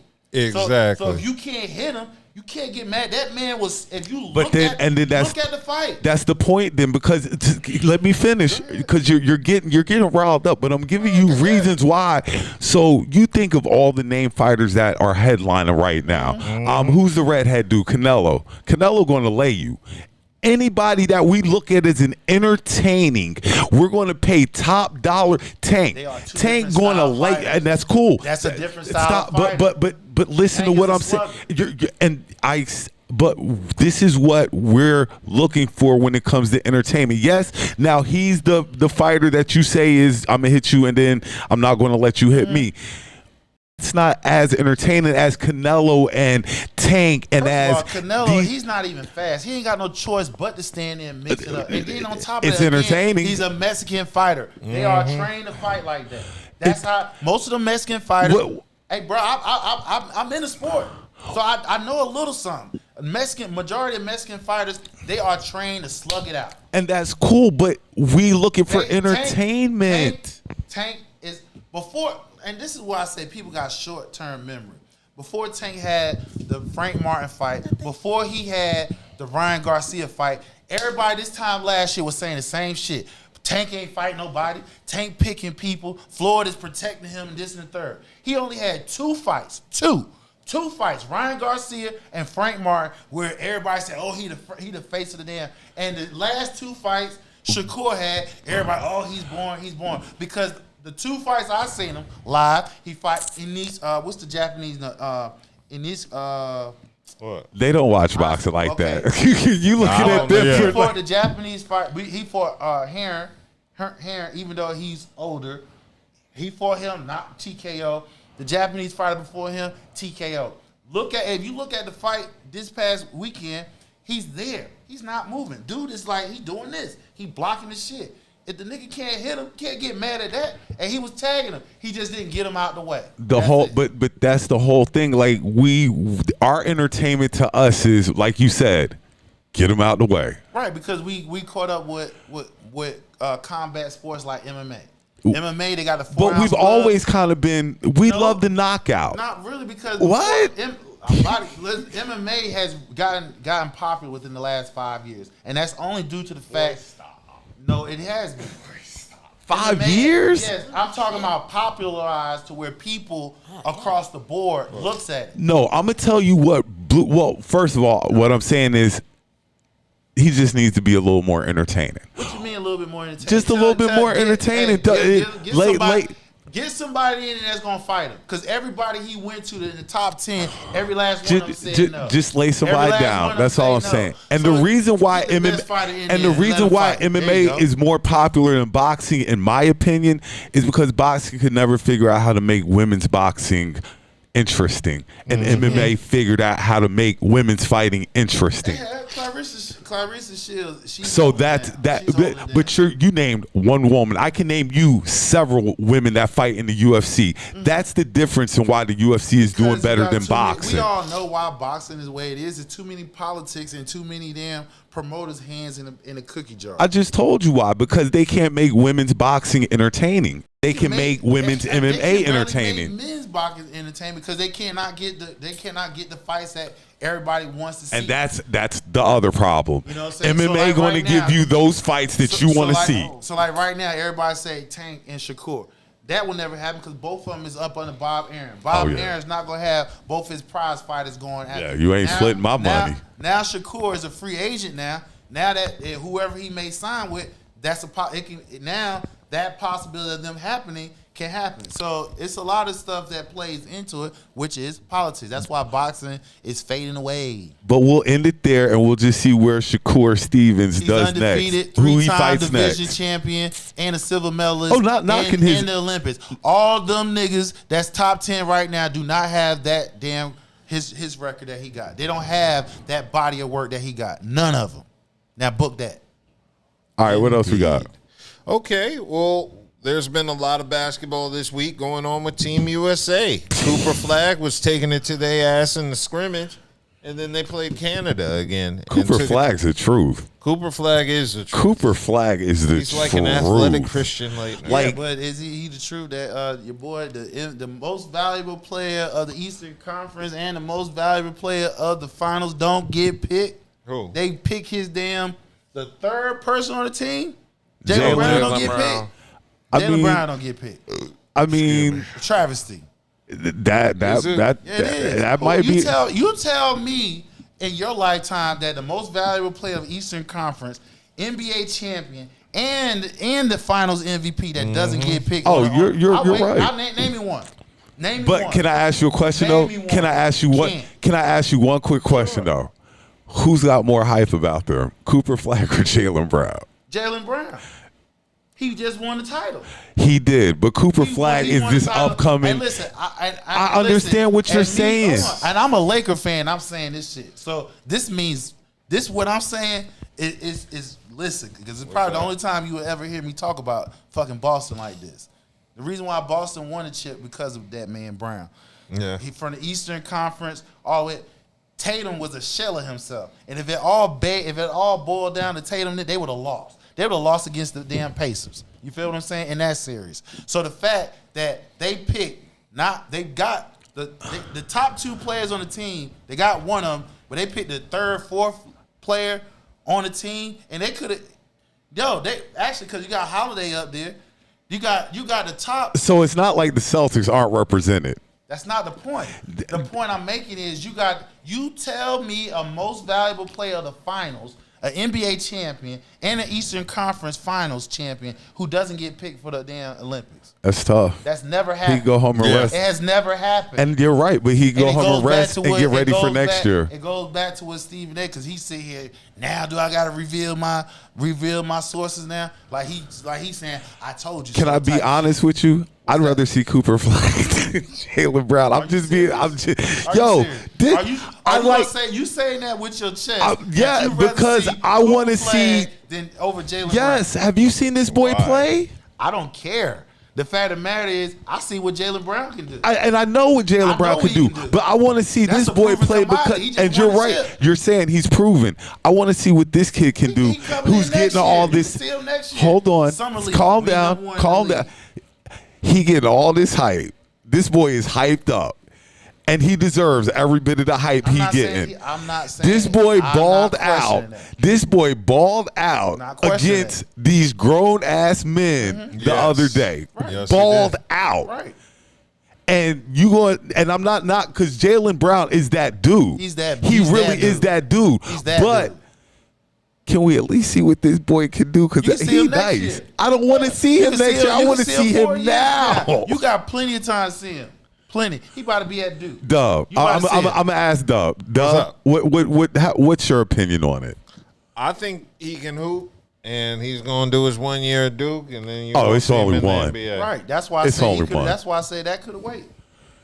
Yeah. No, but your opinion on this Jaylen Brown versus Cooperflag thing. Like, do you think I believe it comes down to what Jaylen Brown wants to do. Actually, it's Jaylen Brown against Derek White because they picked Derek White over him. Yeah, they did. That's a travesty. That's a straight up disrespect. How the fuck you gonna pick somebody that's fourth option on my goddamn team? Really though? Did Jaylen want to play? Is that he wanted though? He said he tweeted Nike. Oh, really though, Nike? Is that what we doing, well Nike? then that might be wild. That might be wild. But the Celtics are well represented. Man, they play that, man. They're well represented. Hey, listen. We're not gonna do this light skin, dark skin shit no more. I didn't say that. Cooperflag's a white boy. No. Because you talking about the Celtics is well represented. You got 2 light skinned niggas Shut the hell and 1 up. dark skinned nigga. That dark skinned nigga that's supposed to be up there, he saved their ass. He the reason why they got the damn chip. He the reason why they got 18 banners. He should be there before Derek White. Hell, even before Tatum. Tatum. Fucking Tatum. It's a light skin. He a dark skinned brother, and he feel. What Stephen A. say the reason why he's not marketable because he feel like he's too he's on his too like he's that.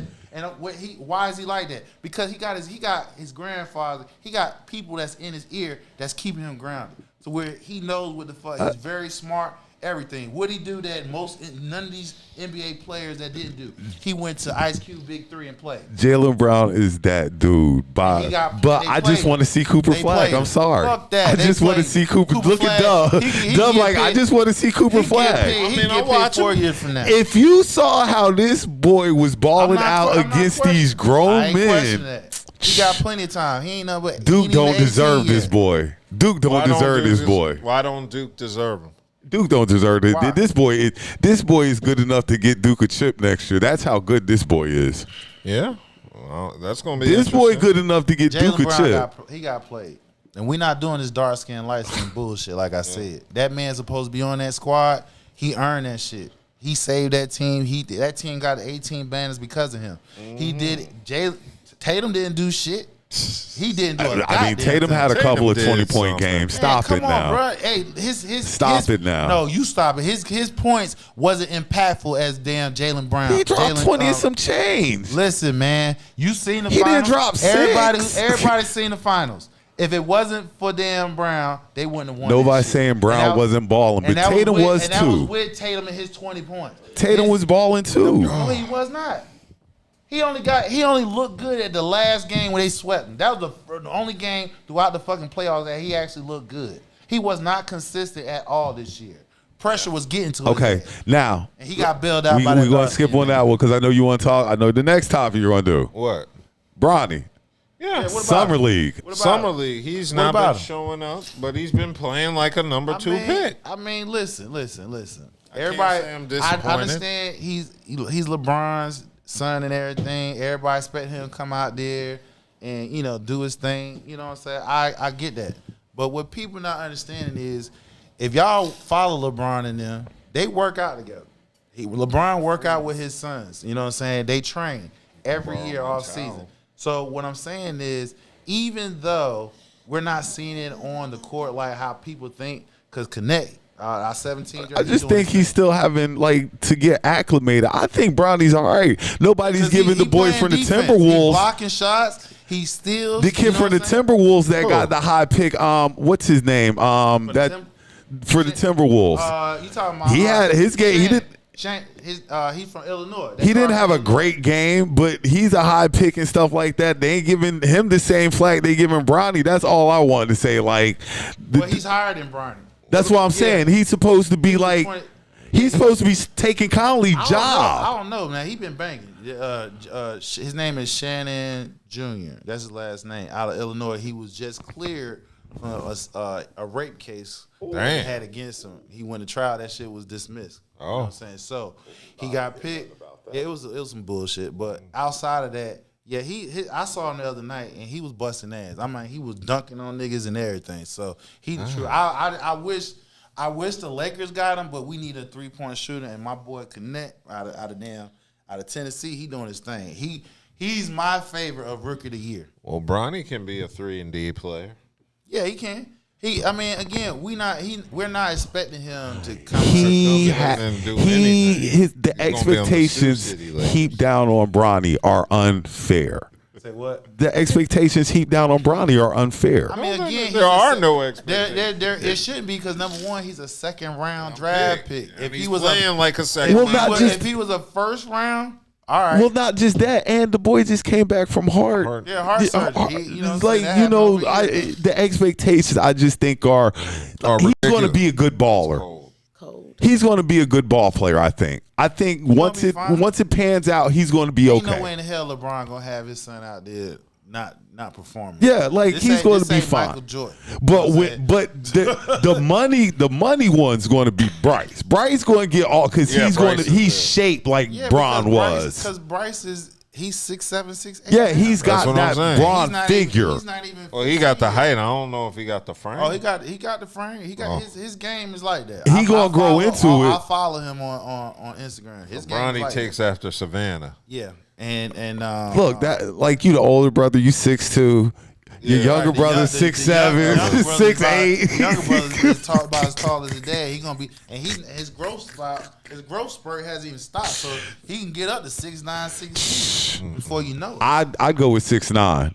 I'd go with 6'9" is where he'll end at. If LeBron 6'8", 6'10" ain't far. That's a couple inches. So he ain't even 15 yet. Bronny didn't get the. He didn't get the height. He didn't get the height. He didn't hit the DNA lottery for sure. No, he's just there so LeBron can achieve his dream. Now, that was it. Father, son. That's it. Let's don't get it twisted now. LeBron let's tired. Don't get it twisted. He's not the average height because the average height for men is 5'10". So he's over that. I'm 6'2". Oh yeah, right. He's over that. So we ain't gonna. It's just a month.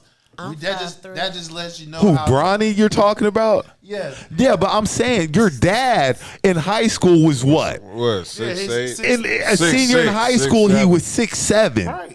220 probably. Well, his mom's genes hindered him. I mean, he looks like his mom in the face. Yeah, he got his mama genes. That's all. It is what it is. And Bryce, he got daddy. Hey, Bronny, you made it to the league. Congratulations. That's all I can tell you. You know what I'm saying? He's gonna be good. Like I said, Connect gonna be the rookie of the year. I book it. I just said it now. He's third. No, it's gonna be Alex Sarr because I saw the Wizards. I saw the Wizards defeat the Atlanta Hawks, and I saw Alex Sarr making the #1 pick. Don't you know he's like 5? He's like 5th pick for rookie of the year. I'm gonna tell you who. Odds. 5th best. I kind of like dude teaming up with Ja in Memphis. Oh, Edie. Edie. Because he's Edie going to have room to work because he's slow. But he ain't gonna keep up with y'all. But you're going to have room to work because you're going to have whatchamacall on the other side of you, Jackson, and Jackson's a beast. Yeah, but if you got a 5-on-4, I mean, what you gonna do about that? Yeah, height. So top like that boy that's big. That's only when you get in half court. You got to play. Nowadays, it's a position. They going into a positionless game. Well, I'm just Look at Wemby. What are you gonna do with that when he got to go out there and stick his ass? Yeah, right. Pray. How you gonna deal with Wemby? Pray. Wemby gonna be like, oh no, they're gonna stick whatchamacall on him. Jackson? Yeah, you know Jack getting the pick of anybody big that can play ball. That's their defender, and Jack got some offense. So Edie gonna have room to grow, I think. He's my dark horse for rookie of the year. He's favorite for rookie of the year. Oh, is he? Yeah, he's #1. The dude I'm talking about on Connect on my team, he's #3. I forgot who's #2. I didn't know that. Their guy's #5. SARS. But he'll be the #1 choice when the season's over. We'll see. I saw that nigga playing D. Yeah, he played. What is he? Yeah, he was swatting the fuck out them balls. In one play, he had like 3 What is he? What is he? He's a power forward. He's a beast. He can play all 4 positions except for the point. Okay. You can put him 2, 3, 4, 5. So they're gonna sit him at 4 and move Kuz to the 3. Yeah. Okay. That'd be interesting. That's how they should be. Kuz. Yeah. That's how that'd be dope. But reason why I say Connect because he the 3-point shooter. You feel what I'm saying? So LeBron and them looking to set him up. As long as he hitting them, he gonna have plenty of. Let's be honest. Y'all wish Clay would have been in that corner, but it's cool though. Shit happens. Yeah, y'all wanted Clay. Hey, I ain't gonna front. Hey, listen, I'll be the first to tell you. Yeah, I would, but it was a long shot. It was a long shot because #1, you leaving from one state that has a high ass tax, and you going to another state that you gonna get all your damn money. So that was a no brainer. You feel what I'm saying? The only way that would have happened if they'd have gave him an extra, I don't know, $5 to $10 million off of that. That's only to cover the damn state taxes. And they still got to fill their roster out because the Lakers still a little. We pretty much got everybody back. I mean, we got everybody back. We just right now we filling in as far as our rookies. So Connect, Bronny gonna be up there. Then I hope my guy. Hold on, so Bronny gonna be on the bench? Yeah, he's gonna be on the bench. Oh, this gonna be interesting this year for the Lakers. It's gonna be about how much playing time, how much player development he gonna get before and during the season. What's going to depend on his playing status. True. True. Okay, so this leads me to one. Oh, we didn't talk. Well, I mean, I got two more topics. One is NBA related, and that is Jalen Brunson taking a pay cut for the New York Knicks. Yeah. Do you think that was smart? Well, he want to win. So since he want to win, I'm always about getting the most money that you can because the next time they come around to giving you a contract, that money you gave back to them, they gonna be like, here, take this money you gave back the last time. I'm sure in contract language they got it in there to where if I'm giving up this money, y'all got to make sure y'all do y'all part. That's the only way that's gonna fly like that. Because you can be in a situation like right now. My Cowboys got 1, 2, 3 people we gotta pay, but we can't pay the other 2 people because we got one motherfucker holding everybody. Pay, which in this case, I've always ride with Go ahead and give him his $60 million to get it out of the way. With Dak, but this is where I wish Dak would just go ahead and take that pay cut. Yeah. I would. If anything, boy, if he don't take a pay cut, y'all gonna be mad as hell at that man. Not necessarily because if he don't take a pay cut, then we just know that the team is going to be reset. That's all. After this year, it's going to be reset. And guess what? Shador Sanders is in that damn draft next year. Boy, he going to be number 1. Stop playing. Y'all ain't going to be. We might not make it to the playoffs. Oh, wow. Right. I've never heard a Cowboys fan ever say this shit. I'm saying that. I've never heard. Make sure you get a clip of this one. Clip of that. We may not make it to the playoffs. Wow. Because if we don't listen. If the contract doesn't get signed, we know he's on this is last year. They're not going to come back and re-sign him next year. Oh, hell no. Because that's the reason why we're in this situation we are in right now. When they had the opportunity to sign Dak for the cheap, they basically said, nope, you're going to have to prove it. So he said, okay, I'm going to prove it to you niggas. Now, when I prove it to you, and he let him $60 million. Now you got to pay him. Now we here because 60. You didn't give him the money. $60 million. In my opinion, you're not worth more than Patrick Mahomes. $60 million a year. So we can't even sign our number one. $60 million because you got to sign a QB first. We can't sign our number one defensive player without signing that QB first. So what Brunson did, I'm sure in the contract language they got it to where somehow if I'm giving up this money, he'll collect on the back end. I'm gonna collect on the back end. Either y'all don't do what y'all supposed to do, I'm going to collect on the back end, but I'm going to give up something now to help us make us competitive. Okay. So I think it's a smart move because I'm sure he got it in language. Why? Yes. Why? Because his daddy's a damn coach. Do you think his daddy going to let him get set up like that? Hell no. Exactly. Hell no. Okay. What you think? What?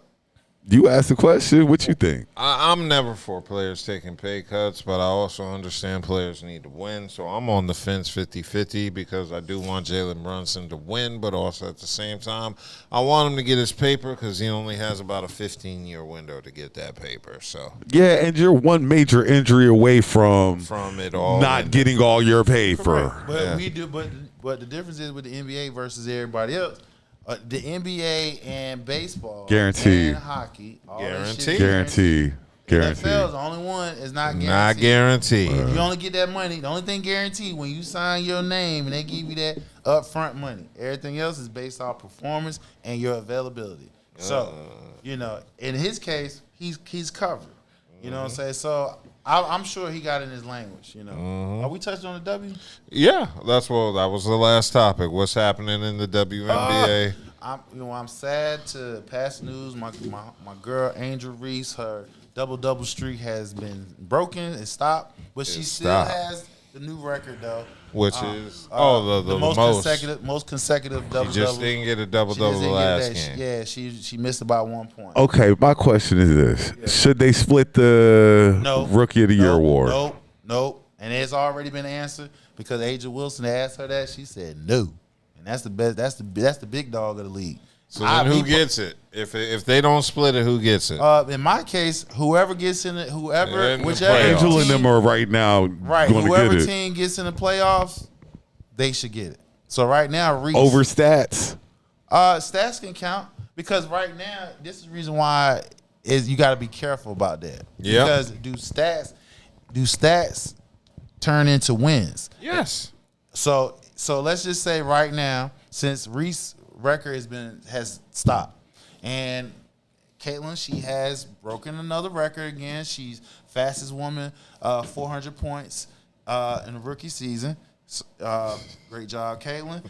She also the fastest of having 20 points, 10 assists, as well as rebounds as well. So another record in that. So they both are breaking records. They both are bringing in viewers. Mm-hmm. But my thing is, if it comes down neck and neck, which it is, whoever gets in the playoffs should get it. Yes. Oh, I have another question. Did anybody see the All-Star voting for the WNBA? Yes. I'm sure Caitlin I Clark believe is number one. Caitlin Clark. She's got 500,000 votes, I think, and I think Angel is next with 200,000. I think I might have to check again. And Asia got 50. That's how big the disparity is between Angel. Caitlin, just Angel and Caitlin alone bring their own fan base like that. We already know what that is, though. Like I said, again, hey, I'm going to say it out loud. The reason why it is because it's a lot of racists wrapped around. Oh, of course. Clark. That's the driving force. Yes, but I'm not going to take away from her. She ain't better she's not better than Asia Wilson.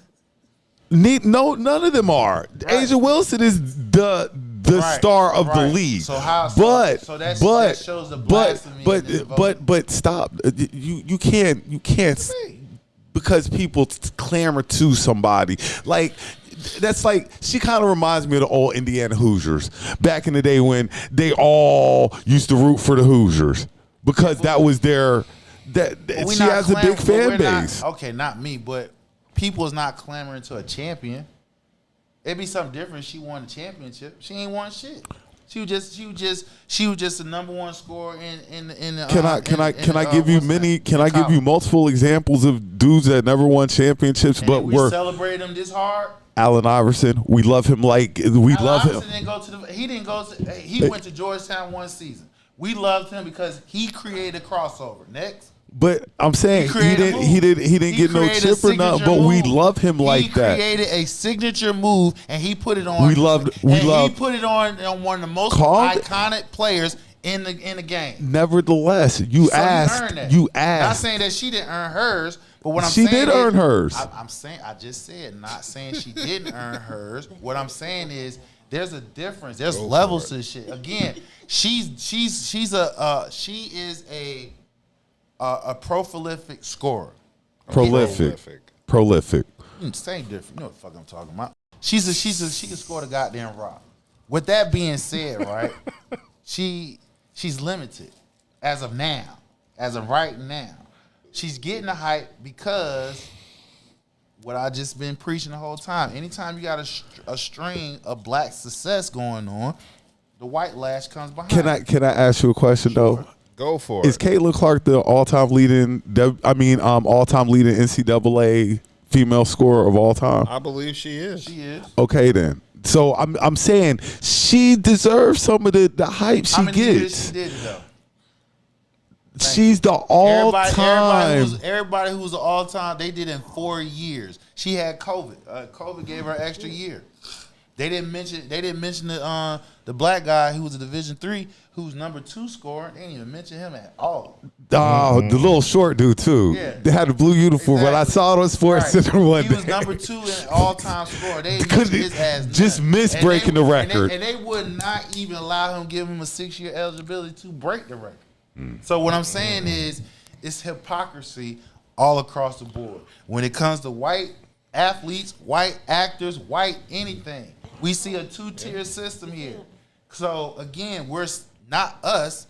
Her fans are celebrating her, which is okay. It's not a problem, okay? And she has brought in new eyes to the game. No problem. But what I'm saying is, she's not that dog yet. You feel what I'm saying? I told y'all, I can name women that will bust ass, and they have been busting ass. They was up by 31 points. Like I said, They had Brittany Griner. She went out in the game. They didn't have Diana Taurasi. She didn't play that game. They lost like 3 starters. They was up by 31 and almost lost the game. Almost lost the game. She's still going to be that, and she brings. But just like Angel brings hers. Like I said, like there's a big disparity between Angel and Caitlyn, and then everybody else in the WNBA. I mean, that's because of the style of the game, and that outside the style of the game, let's call it like it is. Yep. Race plays a big factor in this shit. Because if you take race out of it and if you just keep it to the game, she's not as like that. She's not. She is, but she ain't. She's like that. No, she's not, dog. She's not to where she's like she's like that. I'm not knocking her because she has a big white fan group. I'm not going to knock her because of that. The only reason why she like that, one, because NIL deals help that. NIL's deal. Because you're on commercials. She's on Allstate, all the big ass companies. Then she come into WNBA,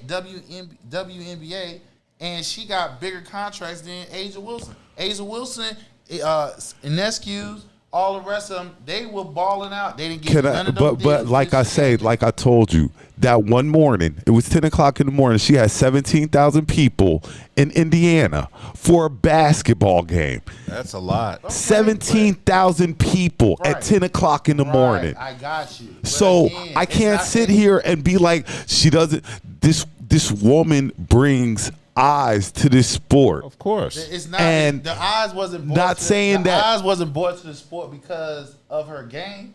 No, it's because she's a white girl that dominates. Because if that was the case, you didn't hear about her 2 years ago. You didn't hear about her 3 years ago. You didn't hear about her. You didn't hear about her until she's been on the Final Four the past. Physically whooping her ass. She's been in the Final Four the past 2 years. That is She's been in the Final Four the past 2 years.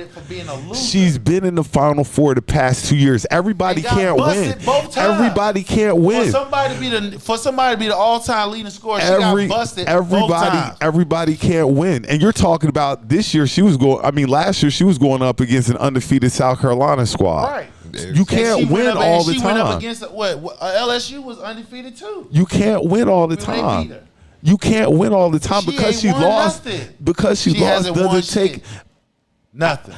Allen Iverson is always the person I bring up. He ain't ever win shit. She's the Allen Iverson of the WNBA. She's not. No, she's not. Allen Iverson is different. Allen Iverson created a signature move. But he ain't win nothing. It don't matter. He created a signature move that everybody till this day done recreated off of him. And he did it against what, a crossover? Yes. He created that. Didn't Tim Hardaway have a crossover? Yes, he did. And would you stop that he created this? He created the crossover. Look, you know he did not create the crossover. Listen, nobody would. Yes, Tim Hardaway was doing it, but ain't nobody was like. Earl the Pearl was doing it. Like everybody's been doing the crossover. This nothing new. For somebody from Philly, what made it iconic was he got disrespectful. Bro. What made it iconic was he had Jordan reaching. That's what made it iconic. He had Jordan reaching, but the crossover's been around forever. He made the crossover. He made a special crossover. He made a crossover to where everybody wanted him. Everybody didn't want to emulate. Everybody want to copy Tim Hardaway. Can I be honest? Everybody wanted to copy Earl Pearl. I love Allen Iverson. He's the one who brought Carrion to basketball. Say what? He's the one who brought Carrion to basketball. Carrion. Yeah. That crossover, that iconic one that you're saying. He's not carrying that. That iconic one you're talking about. He's carrying. He's carrying.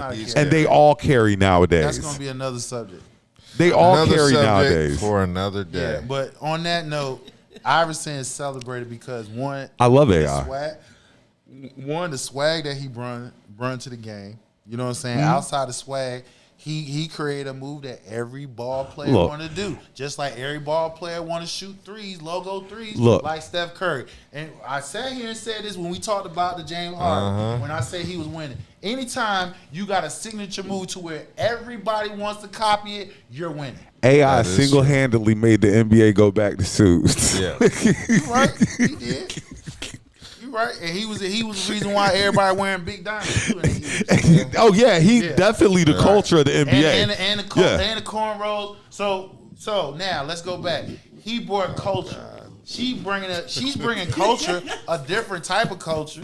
She's bringing a clean cut, you know. There was no dirty image in the WNBA. No, that's not what I'm saying. When I say clean cut emoji with white America, she's a heterosexual. She's not in. You don't know what goes down on the road. Look, I'm just saying. Listen, I'm just saying. Why? Yeah. You got like white supremacists. Everything revolve around her. They push her the way she do because why? She's from the heartland, Iowa. My thing is this: have you ever heard her speak? I heard her speak a few times. I think she gets a lot of unwarranted. All she wants to do is ball. Yeah, it's this. I'm not saying it's her fault. Nothing has nothing to do with her. That's what I'd be trying to clarify. It's not her fault. It's her fucking fans' fault. Yeah, okay. It's her fans' fault that has never paid attention to basketball until she started playing. Because Caitlin Clark kind of a cool chick. Like I've seen a couple of interviews, stuff like that. She's a. You said who? You would smash. Nah, we ain't going that far. She got money though. So. Oh, you could have all 90,000 of her paycheck. Hold on. This dude, Kels, because Kelly's getting grumpy. I know she get, but I'm gonna throw. Caitlin got enough money to fly you out. Yeah, No. her endorsement money, not her paycheck, not her WNBA Yeah, check. Caitlin got enough money to fly you I out. don't do pink nipples. she don't do pink nipples. So she ain't got enough money. Nope. No, I don't. That's wild. Like I said though, it's not her. It's her fans. It's her fair weather fans who they just realized what's going on the last 2 years. Because nobody had heard about her. I'm just saying that 3 years ago. we give Caitlin a hard when she. I think like sometimes as black, like because we kind of bring her into it, like and it's not really her fault that she's white and wants the ball. Yeah. But clarify what you're saying. Like we get mad at I know segments of black society who get mad at Caitlyn, and it's not really Caitlyn's fault like that. She just want a ball. Okay, are they giving her? Yeah, they just don't like her because she white and she has a big fan base. I don't think it's because they don't like her because she white. I think it's because they don't like how She's ugly. No, I just don't know. I just think they don't. I just think the pushback coming in is because Her fan base. it's her fan base. They trying to push her up to the front of the line like she's just the second coming, and we like, hold up, for us basketball fans, for us sports fans who've been watching sports in general, we like, hey, y'all asses late to the party. We get it. Y'all late to the party, but we got a whole slew of there's a couple other that bust her ass. You feel what I'm saying? And they just like, oh, she the best thing. She just do all of this. I'm like, yo, how did she get there? These women that's here now left the door open for her ass to get in here. So before you recognize her, you can recognize her for her accomplishment. Yeah. Before you put her on that pillar, you feel what I'm saying? She got women here that's here now and has came and gone that has allowed this for her to be able to get this shine. Well, see, I've been watching the W probably the past 3 years. I've been now. watching it since they originally. You was watching it when they was all butch. No, Lisa wasn't butch. Lisa Leslie wasn't no butch. But I've been watching it consistently the past 3 years, especially with the girls from Carolina being so good and then going to the league and stuff like that. And it's just good that the WNBA is finally getting the love that it deserves. It's good to see it because those girls can ball. Yeah, those girls can ball. Give them their shine. Yeah. Everybody give them their shine. But again, it's not one person. And see, that's the thing that really irks people. Like, since she came aboard, she just opened the eyes. No. How did all this happen? It's her and Angel Reese. Yeah. Them two are forever connected. I don't think they give Angel enough props, too. Those two together are always going to be forever connected. And them along, like Magic and Bird. Them along with all the other rookies has helped the game. Where is it at? Transcended the game, definitely. So again, we're not saying that Caitlyn doesn't deserve her shine. She does. But what we're saying is you fair weather fans who didn't know shit about women's basketball, who didn't even know anything about the WNBA, we are telling you Negroes, shut the fuck up. Because watch the game. Because watch the game. There are actually other players that's good. That's not saying I'm finished up. That's not saying that Caitlyn doesn't deserve what she earned. She earned her shit. She gets that. But she's not the second best coming. Like I said, you got Sabrina Ionescu. Oh yeah, Sabrina can shoot Stephen it. Curry the last 3 years in the 3-point shooting contest. So let's not get short-term memory. Now all they're gonna do is add her ass along with Ionescu's in the 3-point contest going against Curry. That's all. And then next year, bringing her fan base? Juju. Oh yeah, that fan base coming next year. Yeah. I want. What y'all gonna say when Juju comes? Yeah, Juju coming too. That's like Kobe Bryant. Plus Malaysia from South Carolina, she going to be coming too. Like, there's going to be more girls in this coming up couple of years that are going to be bringing even more eyes to the game. So we just saying, hey, welcome new fans. Welcome, enjoy the game. But don't get out of character. Like, you know what I'm saying? Because y'all don't know what y'all doing yet. Y'all got to sit down, study the game, learn to appreciate other people, other female ballers. You know what I'm saying? And we graciously accept Caitlin Clark with open arms, but y'all make that shit bad because y'all just like, it's just her and nobody else. That's all. Okay, cool. Well, it's been an amazing show. We did 2 hours and 30 minutes. 2.5. That's great. Yeah. Great timing. And that doesn't count the countdown of when we had to start it over. This has been 2 hours, 30 minutes since we redid the stream. Correct. Okay, so it's been a great show. Hope everybody stays safe. Tune into the next show. Yes, Kelly's cold as shit and grumpy, so we're going to... Women ruin everything. Damn it. Look, damn it. Damn it. Wait. Now. What's happening Friday? What's happening? Oh, NCAA is coming out Friday. NCAA coming out Friday. I will have my copy. You better believe that. All right, we'll review coming next week. I will have my copy.